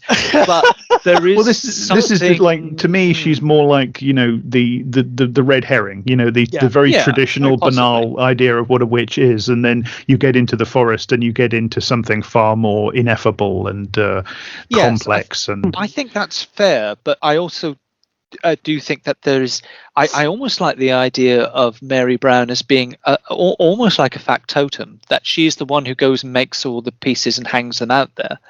I don't think she's she is the malevolent force in that zone. I rather like the fanciful idea. I rather like the fanciful idea that she has a two-way access into that fold of the forest or whatever that. And then she just goes in and puts the ornaments in. I kind of like that. Because the moment you think about it, it actually is kind of better to imagine that the little corn dollies and the stick sculptures, etc., are being placed there by somebody. Because otherwise, there's one on her gate. You kind of have to imagine, like, them materializing out of thin air or floating through the air or something corny like that. Whereas if it's actually a person doing that and they are doing it, in a material way, she's making them home and taking them into the forest, etc. But she's doing it because of some connection with something genuinely. I think the gate is a giveaway. I think that. Also, two things. I think the gate is a giveaway. I think because there's a design on the gate which isn't a million miles from what they discover in the forest. If she's either has had or believes she's had some kind of communion with the witch when she was a little girl, she might be obsessed with the idea, or we can run on the basis of that she has access. She is considered almost like a familiar. I just thought it was also interesting that she was on the edge of town as well, that she wasn't really part of their community. I mean, in terms of her positioning, she is an analog for Ellie Kedward, isn't she? Very much. And every woman who's ever been accused of witchcraft. But I did quite like the idea of, if those sculptures are out there, it's Mary Brown putting them out there. I'm coming around to that. I always loved her story as well, didn't you? There's something very distressing about the story that she tells about the Blair Witch. The fact that the Blair Witch kind of exposes herself to her, and she's like furred underneath it. It's like, something very unpleasant about that, which of course is echoed later when they come upon the dolls, and there is that one doll that has all of the hair on it. But don't you think that's more kind of male in character, isn't it? It's the revelation of the body to a child. It's like slashing. It's like a sexual assault. And the hair, it's more like I know witches were constructed as having unnatural hair and unnatural marks, etc. But that's all part of patriarchy, etc. To impute those sorts of supposedly unfeminine things to women, to mark them out, etc., etc. But the act itself, almost like like a sexual assault. Well, this is where I think the sexual assault thing and the whole idea of the ambiguity and how Rust in Power is overwritten, I think even is there in the slime, because I think we're almost positioned possibly to think of the slime as a kind of the wasted fluids of the hag, the which crone, again, who is that's in rejected Ghost by. Watch. It is in Ghost Watch, It rejected by society when she loses maybe procreational power, but it could almost be analogous to wasted semen as well. Yeah. I mean, there's nothing to say that this is, that it needs to be that. I mean, when I started to think of it more in terms of, God, where my mind goes is not. I just thought, oh my God, with the keep returning to the thing about children and procreation and the children's handprints. Oh my God, is this meant to be analogous of his kind of spent seed? It's just Well, look, I mean, the dark, dirty secret of civilization is that particularly in these cultures like Puritan communities, deeply patriarchal, deeply misogynistic, deeply sexually repressed. Let's face it, sexual abuse of children, particularly female children, it must have been endemic. Yeah. It must have been. Is. Absolutely. I'm talking to someone who works in social care. I'm telling you, there's no one in my field who doesn't have a story. Yeah. And that's why I find the towards the end of the film sort of simultaneoally frightening and actually quite affecting. When Josh is gone and there's been the apologies to mothers, there's this thing when they're just together, the talk of little Mike. Josh has too many signifiers of an adult. He must be separated. But Mike is very much a child. Yeah, he's an infantilized character, isn't but he? it's not only that infantile. But Heather and Mike then have this conversation about food. And Mike is a little bit tubby, and then I just kept coming back to the whole idea of kids being fattened up.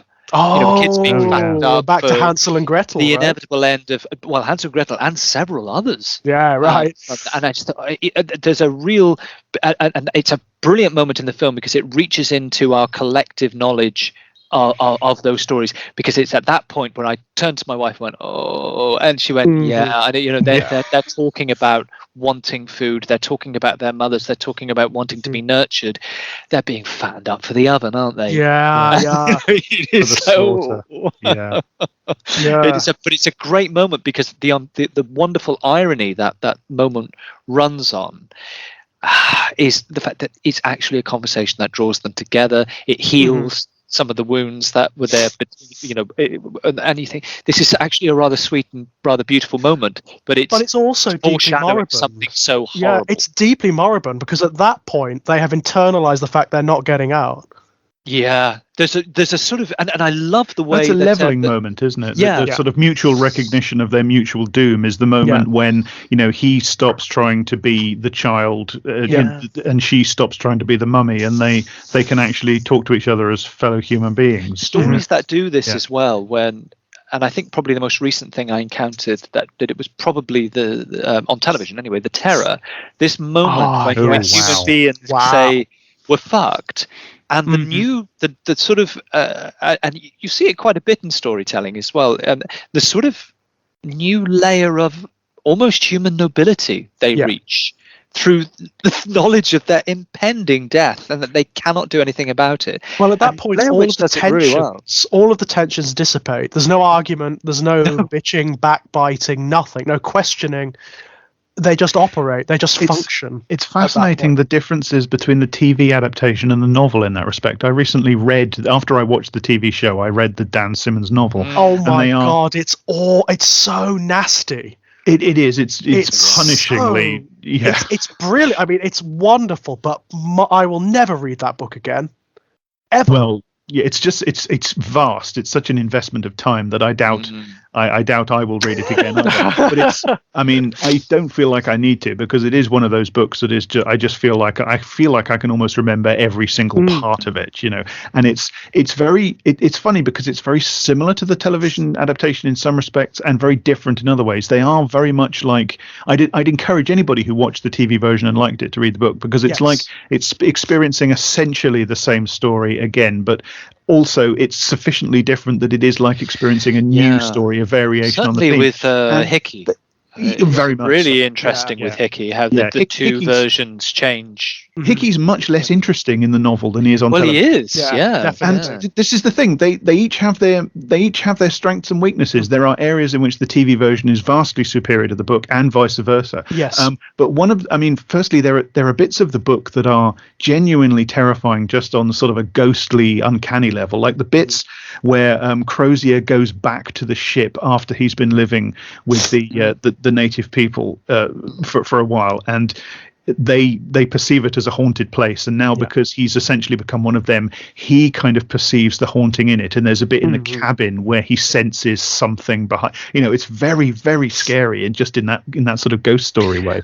But another thing that about all I was going to say essentially before I got off on this was that the terror of the novel doesn't quite ever get to grips with the idea of human beings abandoning hope in the way that the television series does. It's one of the ways in which the television series is actually superior, because you get more of a sense of characters realizing, okay, we're not getting out of this. We are going to die. The question now becomes, how do we do that? What do we do with our last little while?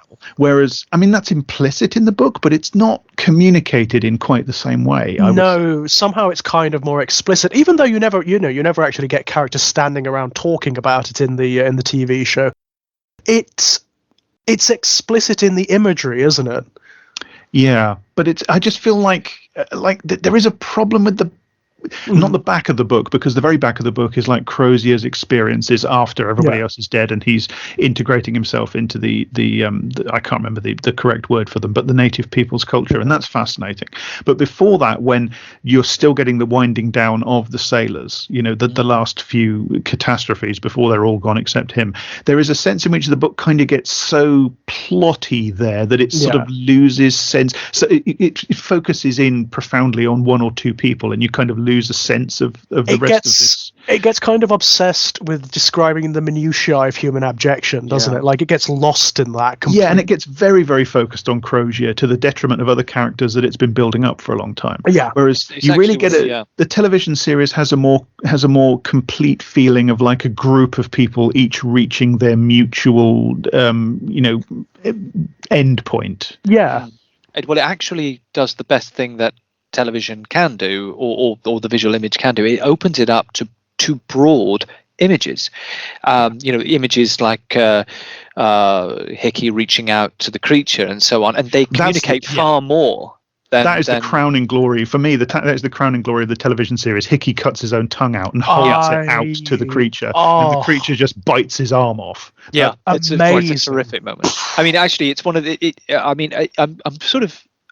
I've trimmed back a great deal as an actor. I've sort of found my niche, and I'm going to stick with it. And there's a lot of stuff about being an actor that doesn't really appeal to me much anymore. But occasionally there's these roles that you see, and you covet them. And there's two roles in about the last decade, because I have to say I'm not a greedy actor, and I'm not one of those actors who say, I wish I played that. I wish I played. I'd have loved to play that. It happens seldomly, but the two it has happened during the last decade. The first is Hickey. I just thought I would have given my eye teeth to play that, and the other is I don't know if either of you remember the series Boardwalk Empire, the character of Richard Harrow. Mm-hmm. I'm absolutely obsessed with the character of Richard Harrow in Boardwalk, and it didn't help that the actor in a sense does look a bit like him as well. And my wife said, "Oh my gosh, that actor!" And I said, "You know what?" I said, "I'm so jealous of him. And it's such a fascinating role to be playing." But anyway, that's by the by. No, I get it. I love that show. Yeah, but sorry, we're Blair Witching it. But yeah, so the point I was just trying to say was that moment I found, again, it's another facet of this film which just on this rewatch made me go, this film it's doing so much more than I thought it was, because that which could be incredibly saccharine in the hands of someone else doing another film, but I thought that was a really wonderful moment, and it was almost mathematically structured as well, because we have now we've got the last bit of turmoil, and we've just got this moment where, without too much sentiment, because I've got a bit of a problem with sentiment anyway, they've just reached this understanding and awareness, and a wound has been healed, and I thought it was really well done. Yeah, and it's placed. Intensely truthful, and I think part of it is that they were very much undergoing something. As I said before, a lot of it comes from the fact that they were genuinely undergoing these mutual extreme physical discomforts of hunger, and they were cold, not working towards a script. Of course, they were not cleaving to something which is written, which is one of the great flaws of found footage cinema in general. When it's too filmic, it doesn't work. You just get this over and over again with found footage stuff. You just get this disconnect between the medium and the narrative, because the narrative has been crafted and sculpted, and then it's been couched in terms of a medium which is all about desperately trying to pretend that it's not being crafted. So you get this cognitive dissonance almost, where the film is kind of telling you one at the same time, yes, I have the unities of place, plot, and character, and I'm coming to a culmination, and I've things you need to remember I've reminded you of twice before they become relevant, and at the same time it's all taking place apparently just on video camera, and it just there's this disjunction between it. Some of the very worst examples just can't resist becoming filmic as they go on, like some of the very worst, like Blair Witch 2016, like that one. Yes, very like that one. But some of the very worst examples I've seen, they have shots that just are insane. They could not have been done but by someone just carrying around a film camera. Or they do things like they will put little bits of very subtle incidental music in, and you're like, stop it. Stop it. Why are you doing that? Why are you doing that in your found footage film? I quite like the first Paranormal Activity movie. It's vastly inferior to Blair Witch Project, but I quite like it. I find I'm okay with the Paranormal Activity films. They're fine, but it does have that problem where whenever the actors open their mouths, I know that they're reading from a script. For me, the first one's pretty good on that, because a lot of it is improv, and they openly copy the technique of Blair Witch Project, because they get actors to perform under their own names, and they got the two main actors in Paranormal Activity 1 to actually live together and actually interact with things. That's very cool, etc., etc. So it works in the first one. By the time you get to the second Paranormal Activity movie, I just sat there thinking, why am I watching this? Because firstly, it's just the same as the first movie, but this time with no fucking themes. And secondly, it's so stage managed. What it reminded me of was like one of those Jeremy Beadle plays a prank on you shows from the 80s. Oh wow. I don't know how much this would make sense to you, George, being that bit younger, but one of the things I sort of found about this, watching it, was the extra, and I was almost taken a bit by surprise, but the extra smack around the chops about suddenly being confronted with people who,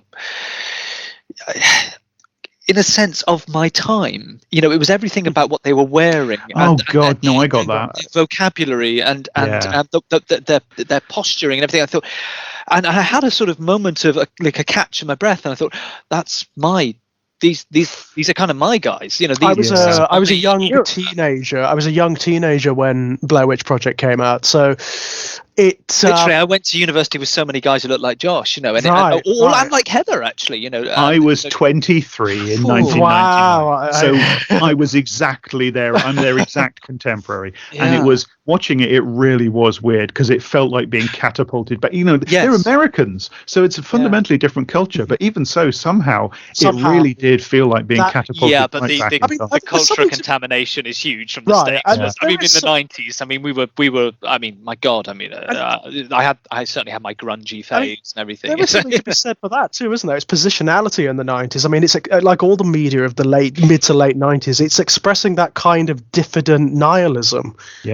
That is part of being a young person in the 90s, the notion that there is no future, the world is going to devour you. The sins of the past, the sins of history are going to devour you and leave you with nothing. Well, it's one of the best things about the film that it confronts the Gen X generation, the Gen X, with infamously and reductively the kind of the apathetic nihilistic, with something that is truly nihilistic, and and just before the inevitable happens, they find in one respect, it's like the resistance of a generation, or an image of a generation, because actually what they do in the final moments is, right, get the cameras running, get the lights going, we're going to the house, we found the house, we're going in there, and they suddenly develop out of this perception of what Gen X is. So there's this other little layer to the film, and it's like I almost felt like you've had your chat about, you know, what's going to happen to you. You've healed wounds, and now you're getting dynamic, and considering the generation you're representing. Fuck yeah! How dare you say that we were all like this? You know, that we were all, in the words of Billy Corgan, zeros. But I remember all the sort of fashionable philosophizing at the time, you know, and it was all about how, society now, culture now, and forevermore, because there was this intense, and in retrospect inexplicable. Well, I mean, I wondered at the time, but in retrospect, it's completely inexplicable feeling at the time that kind of, I mean, it's the end of history. It's like there was this widespread feeling that, you know, we have arrived at some kind of terminus. There is no further development possible. The future is just going to be more and more and more of the same thing about forever. The long 90s is you could, when you were in it, you could kind of. It felt like that, even if intellectually you rejected it, as I did at the time. But it was all about, all that fashionable philosophizing was all about how the future is just going to be this eternal kind of the same, but a bit more bored process of everything wandering around a forest, turned into media images. You know, everything was just going to be media forever. You know, the entirety of social reality was going to be reduced to this endlessly cycling and recycling kind of reproduction of media images. It's almost post-Ronaldian, isn't it? Well, it is. I mean, that's exactly it. That was the zeitgeist when I was at university in the late 90s, and I did, you know, I studied English and philosophy, and it was all fucking Baudrillard and Foucault and all that stuff. And that's what it was. And it was incredibly fashionable at that point.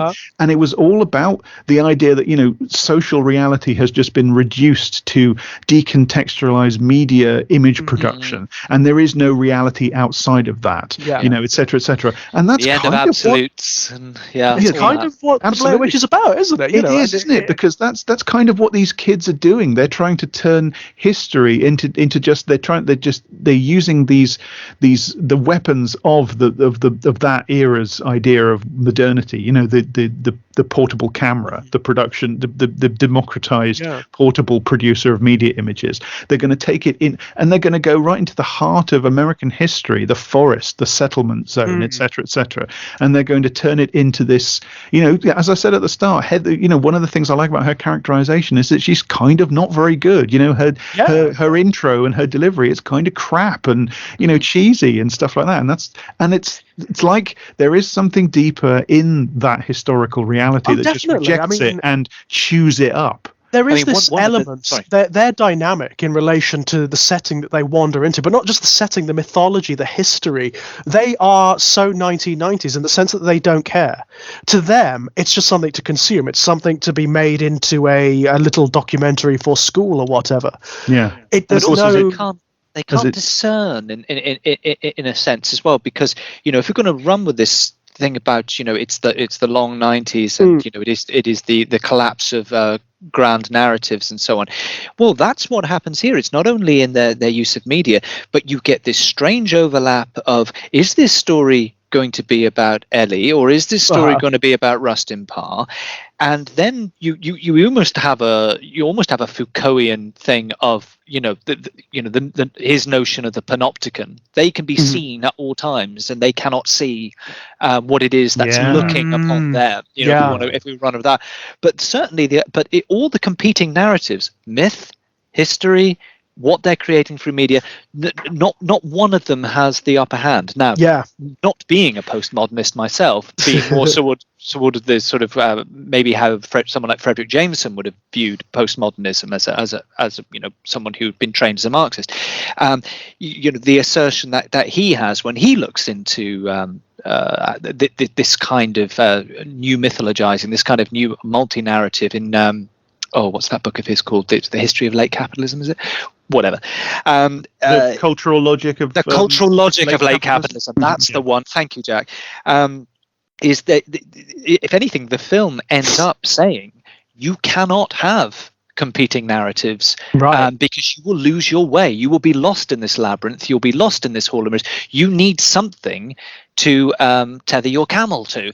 You need something, and you need something material, or you will be lost in the miasma. Yeah. You will be lost in this weird, decaying bundle of bit of history, bit of myth, bit of legend, bit of folklore, bit of hearsay. It's wonderful, isn't it? Because it makes it existential. It makes you diffuse as a person, as a human being. It makes you diffuse. It tears away all anchor. Yeah, but the beauty of it is at the end, it says it at least allows them a chance to try and seize the narrative back and no, we are in a situation, and this is all we've got left. All we've got left is cameras, lighting, and sound equipment. We're doomed anyway. We'll see it through. And I think there's a really that the film ends up doing something with the best of humanity in a way. Yeah, but ultimately, because that's all they have, that way of understanding it through this muddled set of narratives and narrativization and nothing more that they can't get a handle on, and documentation and the production of media images. It's not enough ultimately to extricate them from just the sheer material weight of history. No. It's that fold of space and time that we talked about before. It's just the fact of history is so great and so material and so intense that it's so destructive, crushes you. I mean, exactly. History as it so engine, far exists. Yeah. You can't escape. There's nothing you can do. You're ultimately the bit of grit. Whatever agency you might have reclaimed, you're the bit of grit inside. Yeah, and you leave just the nonsensical recordings behind. Right. That's it. I mean, that's another part of the nihilism of the film, isn't it? The fact that what's left ultimately is so empty. And that is brilliant. That is not a condemnation. That is fantastic. Yeah. That I've rarely come across any kind of film that has the same resonant vacuity of this film. Yeah. Well, it says almost something about why we have historiography, because we are presented with evidence, but via a medium, and there are similar limitations with writing the historical record as well, that you cannot get at everything. It floats away from you. It's intangible. So the film ends up going, we've given you a slice of something that happened that you cannot rely on. And there's bits missing, and there's things you can't see, and there's because of whether it's crappy bits of film or we're hoaxing you, or there's something out, and so you're fed, or you're left with the unreliability of the image, the unreliability of narration. In terms of the unreliability of recording history, and that's why you need the history of history to be able to navigate history, and then the thing becomes recursive. But then the film is about recursions. The film is about looping back on yourself, folding back on yourself, and the river doesn't lead south. The compass can't work without the map. The map's been kicked away. And this is why that line, it's not the same log. It's not the same log. It's why it just I can't get it out of my head. I just feel like I think you can say it's not the same log. I think actually I think there's a moment in there where you can go, maybe she's right. Maybe it's not. It's just what they are in this kind of strange, repetitious or recursive thing where they're just in copy after copy after copy after copy, and it's just going down and spiraling. I mean, there's so many implications that you can run with. Yeah, I just feel like that's where we are now, just as a culture. We're just looking at a log and saying it's not the same log, and knowing full well that it fucking is. But it's about tape as well, isn't it? I mean, we're back to the stone tape, but it's about tape. It's re-record, don't fade away. Re-record, don't fade away. Which has a skeleton in it. But we don't know that. In a sense, she's right. It's not the same log. They've approached it from a slightly different way. They've approached it on a different day. They filmed it on a different. It is and it isn't. Or we can just take the much more extreme thing of like that. There's something that this world replicates every day in a different way because of whatever influences come to bear on it. It's It's the same way like when they go back to Narnia in C.S. Lewis. It's never quite the same Narnia every time. Right. But for me, horror fails if you get to the end and you feel that you've had any kind of resolution or anything makes sense, or you feel sort of hope for the future or anything like that. It shouldn't feel just mindlessly obscure for the sake of it, but it should feel like in some sense, you are left trapped. And that's I love what you said, George, about the vacuity of this. It's wonderful. There is just on an effective level, there is something about the idiot malice of whatever this thing is that is incredibly, cruel, it just makes and sadistic, and it could, you get the impression there is a point where it could just wipe them out. Whatever it is, it could just wipe them out. It could click its fingers or intervene and just wipe them out, but it doesn't. It's toying with it plays them. Games. It leaves piles of rocks outside their tent, and it leaves stick figures everywhere. And it's like, and we mustn't forget, of course, that we have this reference earlier. I was saying earlier about it's a film that is open to many films, and Mike mentions Deliverance. It could be the townspeople fucking with them. I mean, we were even left with that. Although I do think Mike has the fabulous line that this is no redneck is this creative. Yeah. But I think that's also loaded with other things. Yeah, it's loaded with about it's loaded with all sorts. I mean, there's the obvious because actually the rednecks in Deliverance are very creative, but it's also another film that came to my mind was, and again it's not just because it's to do with quote unquote rednecks, but it's also to do with an obsession of a lot of American horror, and I think you can even say it pokes through in Blair Witch. It's not a main obsession with Blair Witch, but you could say about land, the idea of property, the obsession with property, because they have transgressed on the land that is not theirs. Absolutely, yes. So and even like I said, that the rat or mouse or whatever it is has died at the threshold. Even it's not welcome, or it's been thrown out. But so then you think of things like, I mean, prior to Blair Witch, I think one of certainly the funniest iterations of that is probably the original Texas Chainsaw Massacre, because they absolutely operate within the scope of the law.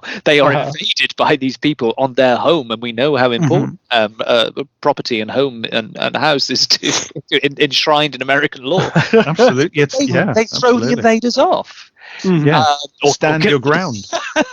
Which you're perfectly entitled to do, because it's private property. They neutralize the invader, and I think again, I'm always slightly worried about giving a definitive explanation for the Blair Witch Project, because I just think the wonderful thing about it is it's like trying to wrestle with smoke. It just gets away. It's wonderful, but whatever it is there, you don't belong there, and it wants to be left alone. Fuck off. Yeah. Or it's sort of feeding on you. I mean, it seems like in the Curse of the Blair Witch, it brings up this notion that something happens every 60 years to... or it wants them there. That's the flip side. It wants them there to create a new narrative. Yeah. So that it's fed again. The Blair Witch myth comes up again, and therefore it's fed. That's another thing that recurs in this. Like that's almost a direct quote from The Changeling. That nobody should live in that house. It doesn't want people, and yet, as John Russell figures out, that's exactly what it does want. Again, I mean, it's the Overlook, isn't it? I mean, it's the Overlook Hotel, which literally eats people. Yeah. Wow. Have you seen the original sequel, so to speak, Blair Witch 2, the Book of Shadows? Book of Shadows, yes, I've seen. Because I've never seen that, and that sounds kind of. I know it was butchered by the studio, and it wasn't what the director originally wanted it to be. Conceptually, really interesting. Yeah. It's because of course the director is a really interesting documentarian. Yeah, absolutely. It's like, when you read about Blair Witch Book of Shadows, you see like there could have been an amazingly interesting sort of postmodern horror film here, but it just is a mess. Yeah, it's just a total utter. It's so bad. Yes, again, like the first Blair Witch, I saw it at the time. I actually did see that in the cinema though, and I remember just being completely sort of what? Yeah, that was what have my I just reaction to it watched? too. I saw it on like VHS. It must have been one of the last VHS rentals we ever had, because that was towards the end of VHS rentals, of course. And I just remember sitting there thinking, well, I don't get it. I didn't understand at the time why someone had called this the Blair Witch, because it doesn't, barring having reference to Ellie Kedward and the Blair Witch Project itself, it kind of doesn't have much to do with it. It's a bizarre piece of work. From what I've read about it, it sounds, again, I haven't seen it, but from what I've read about it, it sounds like a classic example of the director going in with one project in mind, and the studio having a completely different project in mind, and this weird hybrid chimera emerging as a result. The director goes in wanting to do something quite meta and deconstructive, and in a way, it sounds quite hostile to the original text, which could have been interesting, like the sequel as a kind of retrospective attack on the original. But of course, that doesn't fly with the studio. It does some interesting things. It tries to play. I mean, you need to put yourself in context of the time, because it tries to play with the notion of reversing videotape. Mm-hmm. The notion that you can play videotape backwards, and it does things to the image. If you get a VHS copy of it and reverse it, you see things that are not in the forward moving. Oh, that's interesting. Which is kind of fun. It's kind of interesting, isn't it? I kind of like that.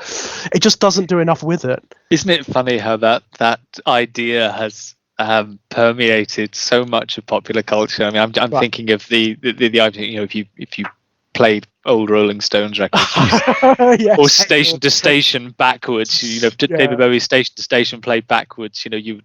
All these occult things would happen. It's but again, recorded media. This whole idea that there's some link between the satanic panic is so intensely focused on media as well. Yeah. Oh, isn't it just? Yeah. Dungeons and Dragons, video games, toys, even. Yeah. There's a great documentary on YouTube where you've got a couple of moralists from the US of the era talking about the occult and satanic imagery in He-Man. Wow, hilarious! So just absolutely hilarious. But this does kind of bring us back to at least where I started, which was how I first experienced this film. Because as I said, I didn't go to the cinema to see it because I was jaded about all the hype, and it was well into the hype machine before I even became aware of it. And I had this friend who saw it, and she said the audience laughed at it. And then I eventually did see it, like a couple of years later, on my own in a dark room on VHS. And that's a great way to see it. I'm so glad I saw it that way. Exactly. I think it is so much more a on your own in a dark room on a small screen on VHS movie than it is a cinema movie. Very much so. And it does that wonderful thing of a great ghost story as well. It's the similar thing when Brock hears the voice of Jill at the end of the stone tape. The final. I remember being sat in that room in 2000 or whatever it was on my own, watching a VHS copy as well, and the final image of Mike, and I had a sensory memory of it as well, watching it this time, because I remember going, oh no, that's what I was saying at the television. No. And I kept saying no, but not in that kind of, supremely terrified way, but almost like, don't do this to me. Yeah. I was like 3 seconds before it. Oh God, no, that's going to happen, isn't it? And then it's going to end. He's going to turn around and he'll have a scary face, and it will ruin the whole fucking thing. No, it wasn't that. I didn't think they would pull anything that crass. I sort of thought that's what they were going to do. They were going to leave it with him in the corner. The no was more sort of, you can't do this to me, because this is not going to go well with sleeping tonight. Oh, so you were like, it was spreading what they did do. Yeah. Great. And then this time, which was interesting, because this time I had, you very kindly sent me a copy, because what happened, George, I didn't have a copy of the film, so I thought, well, if I'm going to do a podcast, I better bloody well get it, because I can't rely on a 23-year-old memory. And I couldn't get it in time, because I'm still very 20th century. I do get physical media. I do tend to. Jack said, oh, well, I'll upload it for you. And I watched it with my wife, and we came to the end, and we'd stopped the film, and the film had ended, and the credits had rolled, and I said, hang on a moment. And she said, what? I said, it is Mike stood in the corner, isn't it? Uh-huh. And And she said, well, yeah. And I said, why? I said, I don't know if it was that copy. I said, but when I watched it 23 years ago, I was just, well, that's Mike. And no, it wasn't Josh, was it? And for a moment, I didn't know who it was. And I was tempted to go back and look at the end, and something made me think, I think just the shape of his back it is Mike. But I deliberately didn't go back because I thought, I quite like the idea that I've now seen a copy where maybe the resolution isn't so good. I don't actually know which one it is. That's pretty cool, isn't it? And it feeds into what's actually in the film, because of course, I mean, you get that moment where Josh disappears and Heather receives the bundle with the teeth and the organ, which we presume are his, and yet the next night they hear him. And of course, you've already had that little reference near the beginning of the film with the torture of the 5 men, right? And so this whole idea of reenactments. You can only imagine But that's a terrifying. The terrifying moment. It is one of the most terrifying moments of the film, where back to the old cut from darkness to light, daytime. Where's Josh? Yeah, and that is one of the most unsettling points of the film. It's simply them. Oh, well, he must be down by the river. And the realization, it's actually more frightening than some of the things that happen in the darkness. Well, I think that's the point where you realize that it can actually do something to them. Yeah, but I also think the other thing that's coming to bear on me is that I think we all have a sort of rite of passage through horror movies, if we're going to, and horror stories and horror. And of course, as a kid, my earliest introduction to horror was Hammer. Right. And the idea that Hammer couldn't afford night shoots is absolutely scarred me, because I hate being in woods in late afternoon. Yeah, I find it terrifying. Yeah, no, I know exactly what you mean. And to this day, to be honest with you, there is something about dusk that I find immensely more threatening and sinister than night. The night, yeah. Well, it's a liminal space, isn't it? It's in between. It's neither one thing nor the other, and it's moving. It's always transitioning. Shadows are lengthening, light is dying. I mean, I love dusk personally, but it's because of that. I love it. Do that. It's because it does have this unsettling effect. Yeah. I'm not afraid of the dark. I'm not afraid of the night. I'm not. But the twilight that unnerves me, which is why I love it. But I think you've hit upon something there, George, about liminal space. Because I'm fascinated by liminal spaces, both constructed liminal spaces and natural liminal spaces. And all decent people are fascinated by liminal. And I love a lot of like Patrick Caulfield paintings, which are just like just corridors or stairwells with nothing on them. I just find that so exciting. I love his stuff. Yeah, and the forest is an interesting thing, because the forest is such a confusion of signifiers for us, I think, as human beings, because in a sense it is a liminal space to us, because we've cultivated and carved out civilizations, concrete jungles, but they have structures, and then they get you places, and the existential dread of being a place where it doesn't really lead you anywhere, and yet at the same time it's a place rich with life, and I think that sets up a really interesting confusion in human beings from this vantage point in our history. And I think that's one of the powerful things about this film, is you're in a place which is of the natural world, it's a life-giving place, and yet it doesn't go anywhere, and you can't map it, and indeed they can't map it. It'll kill you. And it'll kill you. Right. Yeah, it is full of, to the civilized, with all the ambiguities inherent in that word, to the civilized human being, the headspace of such a creature, the forest, there's always, however beautiful and etc., there is always just this awareness that it is, it is full of things that will kill you, but even if it's just its own expanse and your ability to get lost in it and just the elements. But it's got that difference from the ocean so far as that we know that the ocean will rob us of one of the obvious things, which is the things we can get from the land to sustain us. And of course, if we enter the water, we have the strong possibility of drowning, losing our oxygen supply.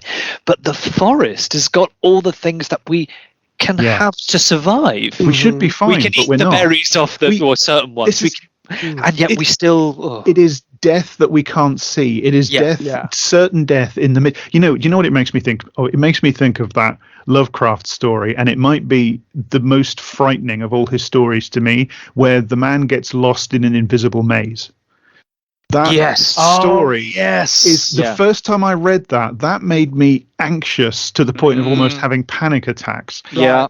Because I don't know what it is, but there's just something about that just. Well, there's a thing in the Blair Witch Project which they say is, and of course, obviously, superficially, it's a goof, but I think it just made it much more frightening for me. Which is there is a scene where the road is visible behind them. Really, I never noticed that. I never noticed it. It's a goof, but it's more frightening. The road is right there, and they I didn't often see like it. the idea that they are only ever within half a mile of the road. That makes it worse. That makes it worse. Yeah, that doesn't make it worse. It's like the end of The Mist. Yes. Yeah. So this goof then became much more powerful, much more potent, and of course then it's sort of redolent with things like do we know the J.G. Ballard novel Concrete Jungle, Concrete Island, Concrete Island, that's it, not Concrete Jungle. Yeah. And again, that similar thing. It's like I can hear all the traffic, I can see it, but no one can see me. And there's something about that as well. Just as a piece of filmmaking, it's just the way they linger on the car before they disappear into the bulk of the story. There is some to give all credit to the directors, because the directors got.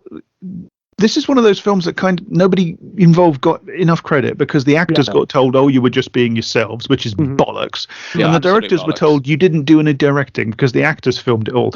The directors do a marvelous job, and it's all in the edit. And of course, it always is in cinema, but it's starkly visible here, because the editing in this, the synthesizing of the hour and 20 odd minutes that we end up with from the 8 days almost of footage that they had, it's masterful. Like like that scene we were talking about before, where Mike and Heather have that little moment where they just sit and talk about food, and they have this moment of bonding and adulthood. They found that in hours upon hours upon hours of footage, and they put it in exactly the right place. Yeah, being able to perceive where the through lines are in all of this massive material they must have had, and then being able to weave them together into this narrative that works so well.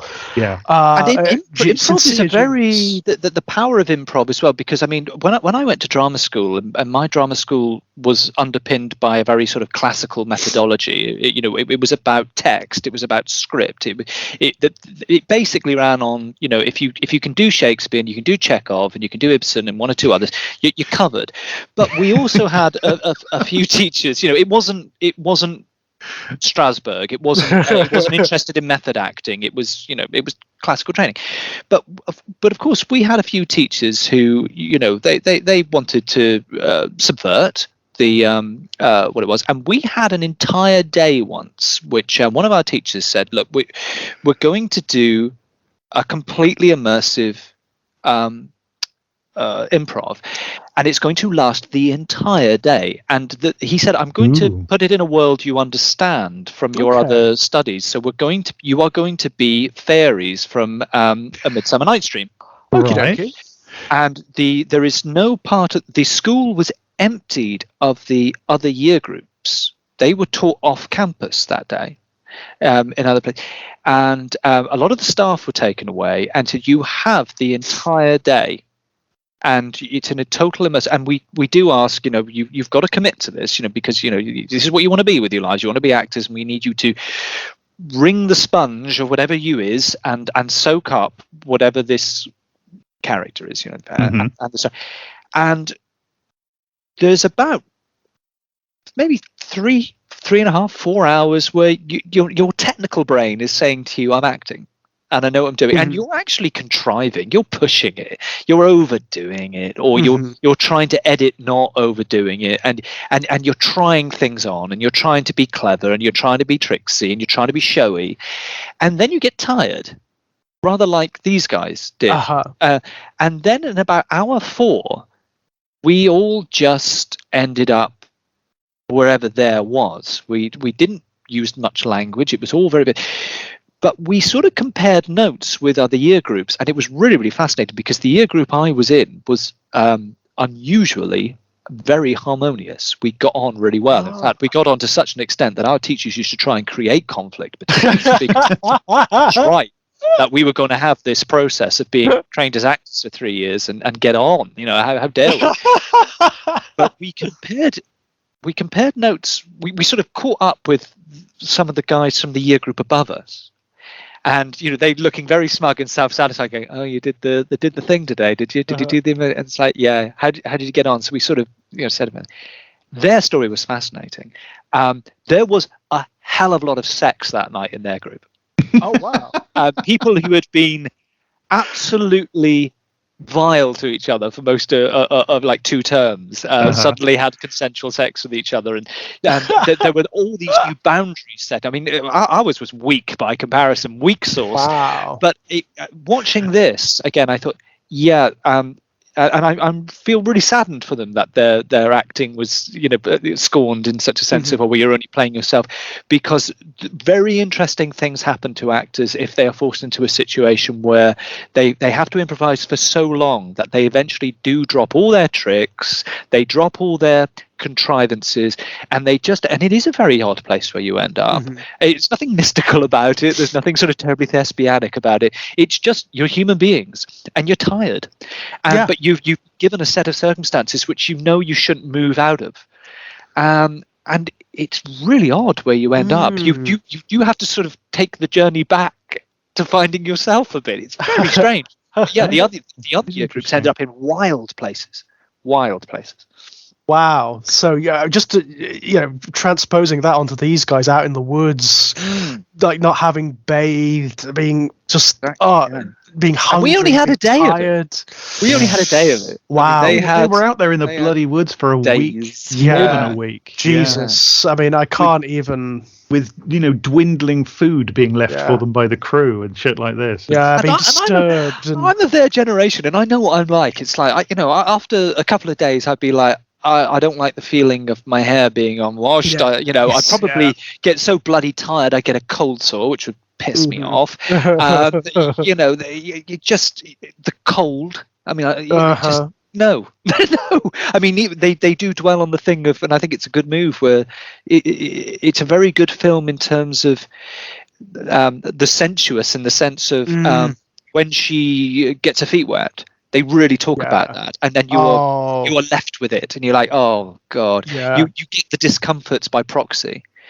And you can see how cold it is because you see their breath billowing at times. It's like, oh my goodness, it must have been like, just everything else aside, it must have been a horrific thing to do. Yeah, and it's not like they got a percentage either. No. And let's not beat about the bush. I mean, they're all camping together. I mean, God, the smell after a few days. It's the one thing was spared, but they're not going back to their trailers either. They're shitting in the woods. Can't even begin to imagine the discomfort. I mean, wiping their asses with leaves and God knows what else. I mean, literally, if someone says you want to do this film, even at that age, I'd be I'm all right. I'll wait for the nice sort of comfortable tour that's coming up. I'll see if I can get an audition for the next Diagnosis Murder. Yeah, absolutely. All power to them though for wanting to do it, because it was artistically interesting.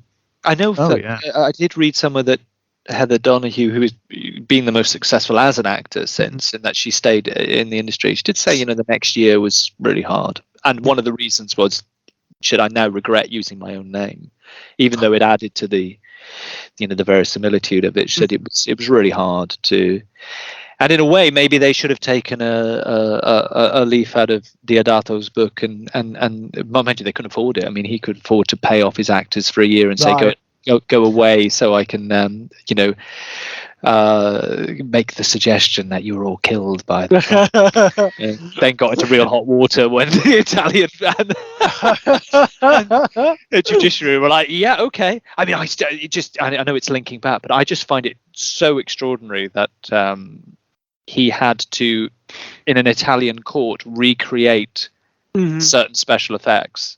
Does not surprise me though. I mean, it happens all over. I mean, do you guys remember the mechanical rats from Hellraiser at all? Oh God, yeah. What was the thing with those? Well, they were so realistic apparently that they had to take them into a courthouse and show people how they worked. Yeah. That they were not real rats that had been nailed to a wall. Yeah. Yeah. Whereas, of course, Werner Herzog just said, no, we'll just be cruel to rats. It's fine. Yeah, well, yeah, that's fine. We can get away with that, of course. Yeah. I mean, it's. I mean, my gosh, I mean, that's one thing. As one of the original found footage pieces, Cannibal Holocaust, unlike Blair Witch, it completely screws up its own intentions. It completely makes a mockery of what it sets out to do, because it's always a fine line, because I remember, for example, another notorious film, although a film of much better caliber than Cannibal Holocaust, which is Pasolini's Saulo. Pasolini, having famously been very much an aesthete, he had no real political convictions, and then he found out that his brother had fought against fascism, and he became politically woken by reading about his brother, and having done all these sort of fanciful films about the Canterbury Tales and these sort of raunchy sex comedies, really higher end sex comedies. He makes Saulo, which is a very angry film. But of course, the difficulty for the filmmaker, and I guess it's the same thing that happens with Blair Witch, is the camera is a double-edged sword. You can become that which you're trying to reveal unless you're very careful. And the problem, of course, for Pasolini was you're doing the thing that you're railing against. Yeah. And it's a similar thing that you mentioned Werner Herzog. Herzog has blundered into, and I love a lot of Werner Herzog films, but he certainly blunders into it with Fitzcarraldo. I mean, a film that is trying to against the colonialist project, and a critique of the opening up of that area to industry, and yet is is full of problems. Although it does contain one of my favorite ever things ever on film, which is the really tense moment where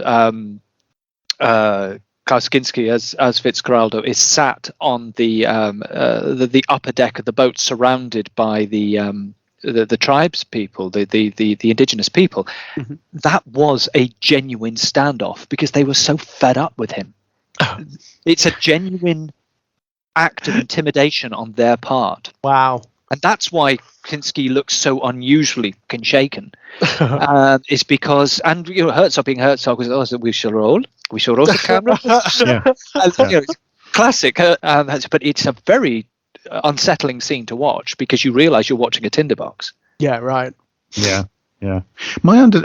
Saulo and Cannibal Holocaust, two films that I have never seen and will never, because I know my limits, and they're just not things I'm interested in experiencing. Holocaust is I've only seen a cut version, because I can't watch films with animal cruelty, and in fact I often wonder if my Google search engine is going to come back to haunt me, because there was a point some years ago where I went deliberately searching for all films with animal cruelty in it, which there are fucking lot, and all films with sexual assault and rape in it, and not because I wanted to watch them, because I so you could avoid them. And we need an equivalent site to "Does the dog die?" Don't we? It says something about our culture that we have a site that warns you about that. But it really does. It really does. I've seen a heavily cut version of Cannibal Holocaust. I mean, it's kind of interesting, but at the same time, it's a very fascist film.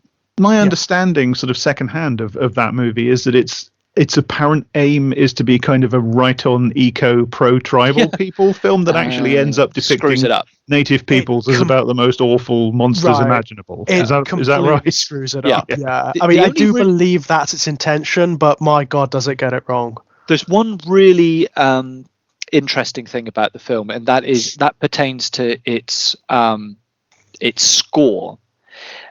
Because when Ritz Ortolani, the composer Ritz Ortolani, was approached to score it, they obviously sent him the rushes of the film. Well, I think just a quick edit of the film, and he was like, "No, fucking way I'm doing this film. This film is exploitative. This film is horrible. And he apparently woke up in the middle of the night, sort of 3 o'clock in the morning, and his wife was like, what's the matter? And he said, I think I'm going to have to do that film. And she said, why? You said it was awful. You hate it. He said, because whoever does it is going to score it in the most obvious way. And one of the strange things about Cannibal Holocaust is it has one of the most beautifully subversive scores. The opening music, and there's parts of the film where he uses these kind of religious adagios and stuff over these really quite gross scenes, and it was sort of his way of going, I've got to sort of put a frame around this, a sonic frame that I'm not going to be able to live with myself if I don't do the music for this film. Very peculiar. That's interesting. Very peculiar. But he was sort of haunted by it. It's almost like an abjuration element to it. It's like he's the priest who's containing the evil or something, right? Yeah, and it is really one of the oddest points in the film is the iconic scene of the crucified woman, which of course they do. Mm-hmm. The film crew do, the alleged, and there is just simply the most gorgeous piece of music playing over the image. I mean, one of the best pieces of film music I've ever heard. And it is a very, very odd, sort of almost paradoxical thing going on in that film. I love the idea of like a film so evil that a composer feels the need to try to contain its evil using. It's like I might steal that for a short story or something. It's the music of Eric Zahn. Yes. That's exactly absolutely. it. Oh my God, you're right. Yeah. Eric Zahn is still alive, and he's a film composer, and it's only because he scores these evil films that their evil doesn't escape into the world. Brilliant. That is brilliant. That is brilliant observation. Of course, yeah. But Saulo, I felt absolutely numb after Saulo. But it's an assault for one thing, isn't it? It is an assault. Anything else, the film is it's an assault on every sense, isn't it? But the difficulty with Saulo is, whereas Cannibal Holocaust, I think, is sort of, whatever the intentions, it's made by such fucking hacks that they end up. I think the tragedy of Saulo is that it's made with a good heart. Yeah. But Pasolini blunders into doing things rather than ends up there because he's stupid. He's not stupid. No, it just loses itself, doesn't it? I still think the final image with the two boys closing the shutters and putting on the gramophone and dancing is slowly together is one of the most powerful images in film. As this kind of there's nothing we can do about horror.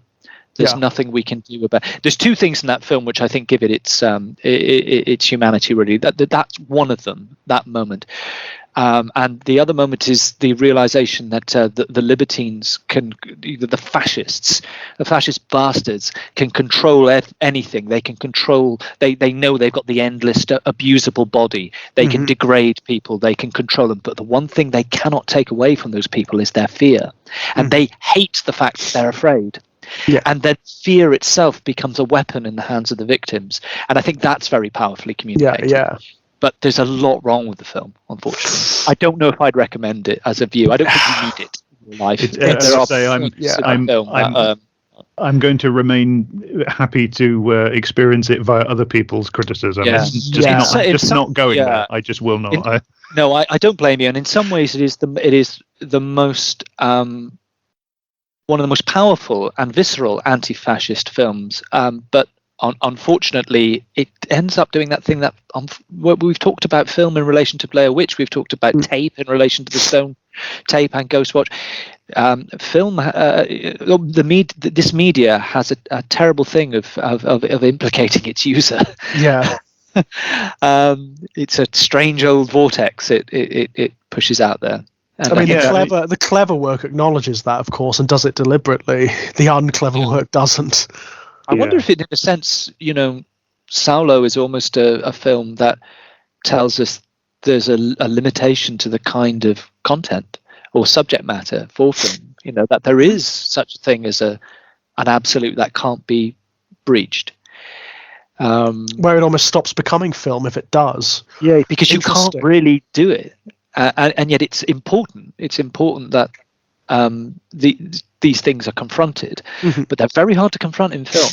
Yeah. Interesting. It's the moment when the great virtue of representation becomes its own pitfall, isn't it? Because the great virtue of textual narrative communication, storytelling, whether it be in novels or cinema or whatever, is that it has this capacity for openness and polysemy, which doesn't take away its ability to mean. The fact that something has many meanings still, it in many ways, it's actually, as I think one of the things we've been talking about in this series, texts that have that polysemy about them, they are actually in many ways more politically pointed a lot of the time than texts that are just sort of straightforwardly down the line didactic. Deeper truths, but, deeper truths. But the thing is that there is just this pitfall built into it, which is that the openness that you can achieve, the openness of meaning and interpretation, does ultimately, if you push it too far, it does become its own self-termination, doesn't it? Because you lose your ability to express at all through just the proliferation of meaning, to the point where it becomes impossible to make sense of, I think. Yeah, and I think you see that maybe most clearly with these sorts of extreme representations. Yeah, I think you've hit it. I think the other reason I can't speak for you. Your personality might be very different. Well, I'm sure it is very different. But the other thing is I find my tolerance has lessened the older I've got, for be able to deal. I mean, I've always had a very low tolerance for depictions of cruelty. I mean, there are contexts in which I can take it, but I've always been a bit of a wuss actually when it comes to things. Context is all important. I am too, and I think, but the difference was that there was a sort of island in my 20s where I, for whatever reason, I thought, oh, you really should, not be. But now at 41, I'm very much of the view of, do you know what? I'm pretty okay. I don't really have the whatever facility. I'm actually pretty relaxed about not 20s. forcing myself to watch films with people eating their own turds. I'm at peace with myself about that. But it's like there's a couple of sort of key films which I don't want to do them. Come and See is one. I know a lot of people talk about Come and See. I don't want to watch Come and See. I don't think I can. Oh God, Come and See is just grueling. It's I have seen that. Haven't seen that one. I've missed the moment. I could have done it in my middle 20s when I said that obviously there's some sort of reserve was there, some sort of willingness to go, okay, but it's not there anymore. It is an amazing piece of work. It's one of the greatest historical films. It is this incredibly courageous and unflinching depictions of historical cruelty, and its honesty is an enormous boon to it. There's just the unflinching honesty and its refusal to censor, this absolutely horrifying period of human history, maybe even the worst moment in the entirety of human history. And I've seen it and I don't regret seeing it, but my God, it is punishing. Don't need to see it again. But I think this might be something to do with, again, when I was in my 20s compared to now in sort of hopefully robust middle age, is that I'm now very aware of, I'm more aware by dint of living longer of the cruelties in the real world. I don't need to, seeing them magnified and sort of part fictionalized is not helping me in any way. Because I'm already too aware of the nightmares of history that are around me. And I become more and more convinced that the metaphorical and the figurative communicates these things better, to be honest with you. It does. And in fact, more than the literal.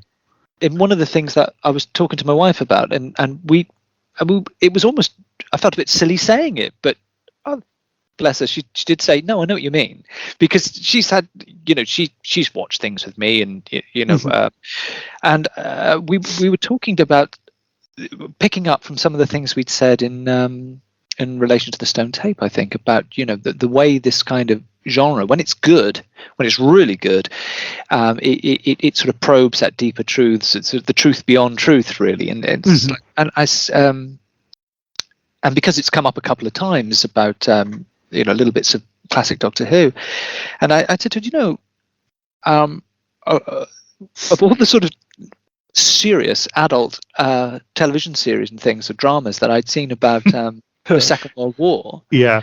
There's nothing I've seen about the Second World War that is so subversive of the historical master narrative as The Curse of Fenric. Well, yeah, I tend to agree. It's a children's program. Yeah. I mean, a children's program which says, do you know what? The British were pretty shitty in the war, and we had things like chemical weapons, and we were plotting a Cold War, and then goes and does something.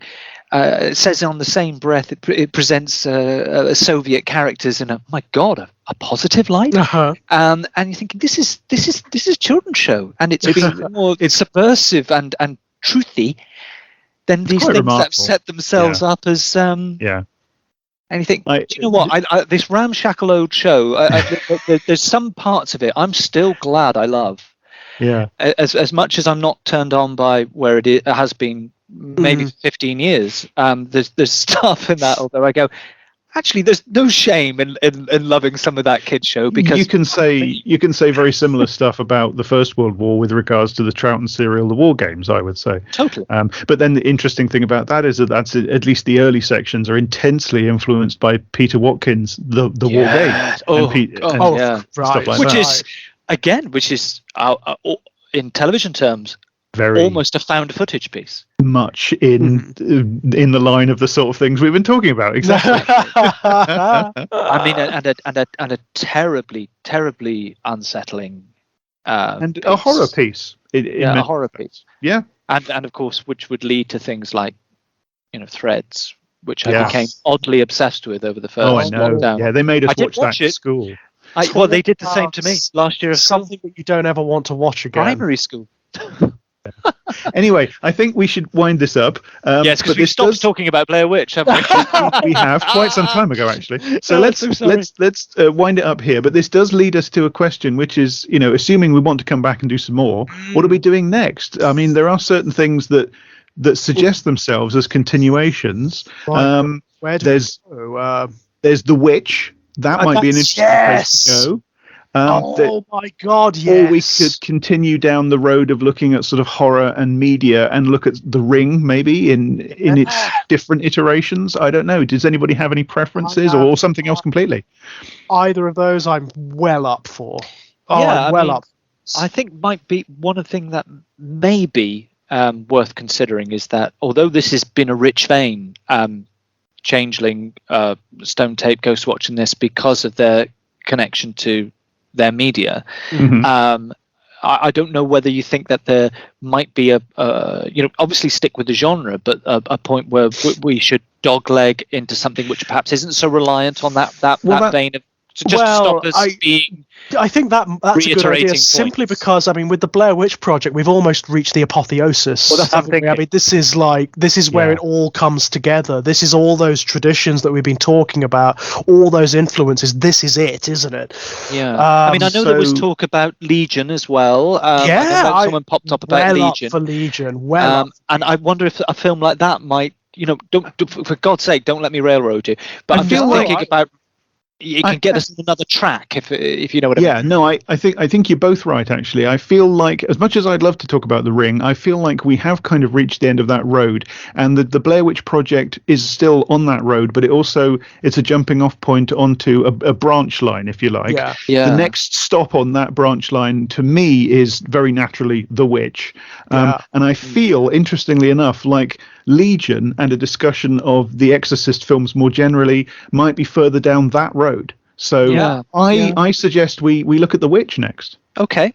Well, can I make just one last suggestion? Yeah. That little bit of conversation we've had, I think in keeping at peace with what we've been doing, I think you should leave it in. I think so. Yeah. But the actual process of us trying to come up with I think leave it in. I think it's quite nice. Yeah. Okay. Just expect lots of gushing when we do Legion, because I love that film. Yes, I love that film. I'm a fan. Oh, I'm a fan. I'd be interested to talk about the Exorcist franchise generally, but are we going to talk about Heretic? Well, yes. Which I saw for the first time just how a few weeks ago. It is. it's a great bad movie, Heretic. Because I'd seen 1 and 3 and I'd never seen that until 3 weeks ago. Because you talked about it, and I thought, I better see it. Another thing is that what Hollywood did with the guys that directed Blair Witch is it said, "Oh yeah, we know exactly what to do with you. Why don't you do Exorcist 4?" Which, you said, well done. I'm a bit of an Eggers fan, and that one. Well, I remember it being a really good film, but I just haven't seen it. And I know it's not that long ago, is it? I mean, it's only no, not at all. 6 years. Yeah, but 5-6 years, yeah. But funnily enough, it does that. It's not obviously it's not a documentary horror, but it does have the feeling of that thing we were talking about earlier, where you're playing voyeur to something you shouldn't be seeing. Yeah. Well, I mean, from that you can go into all sorts of things. It's Hereditary, obviously, Midsommar, going to the folk horror. Oh God, wow. Midsommar. Midsommar was incredible. Oh my! I'm still a bit shaken by that. Yeah, blew my little mind. Loved it to bits. I loved Hereditary, but I thought Midsommar was stunning. Really, and a valuable intervention at this moment as well. The Lighthouse, of course. The Lighthouse, I have complex feelings about, so that's certainly something I could talk about. I'm not uninterruptedly positive about it. I have some issues. I take it there's no reason that you're fond of your lobster, though, ain't you? I take it there's no reason that Halloween now has to act as a terminus on. No, if we want to continue. Not at all. No, I mean, I've loved these discussions so much. They've made my people Halloween. do seem to be listening. They do, and responding really well. I mean, I'm sorry I haven't got the Ghost Watch up on my channel yet, by the way, guys. I just haven't been feeling very well. No, I quite understand. I've been rather ill over the last couple of days. I haven't even done my usual video game stuff, which has been unusual. No, it's just concentrate on feeling better. Just keep guzzling the port, That's exactly. I mean, you know what? I'm so glad we didn't do The Shining yesterday. I would have been. Oh yes, I'm looking forward to hearing you guys do that with Kit. Yeah. I like Kit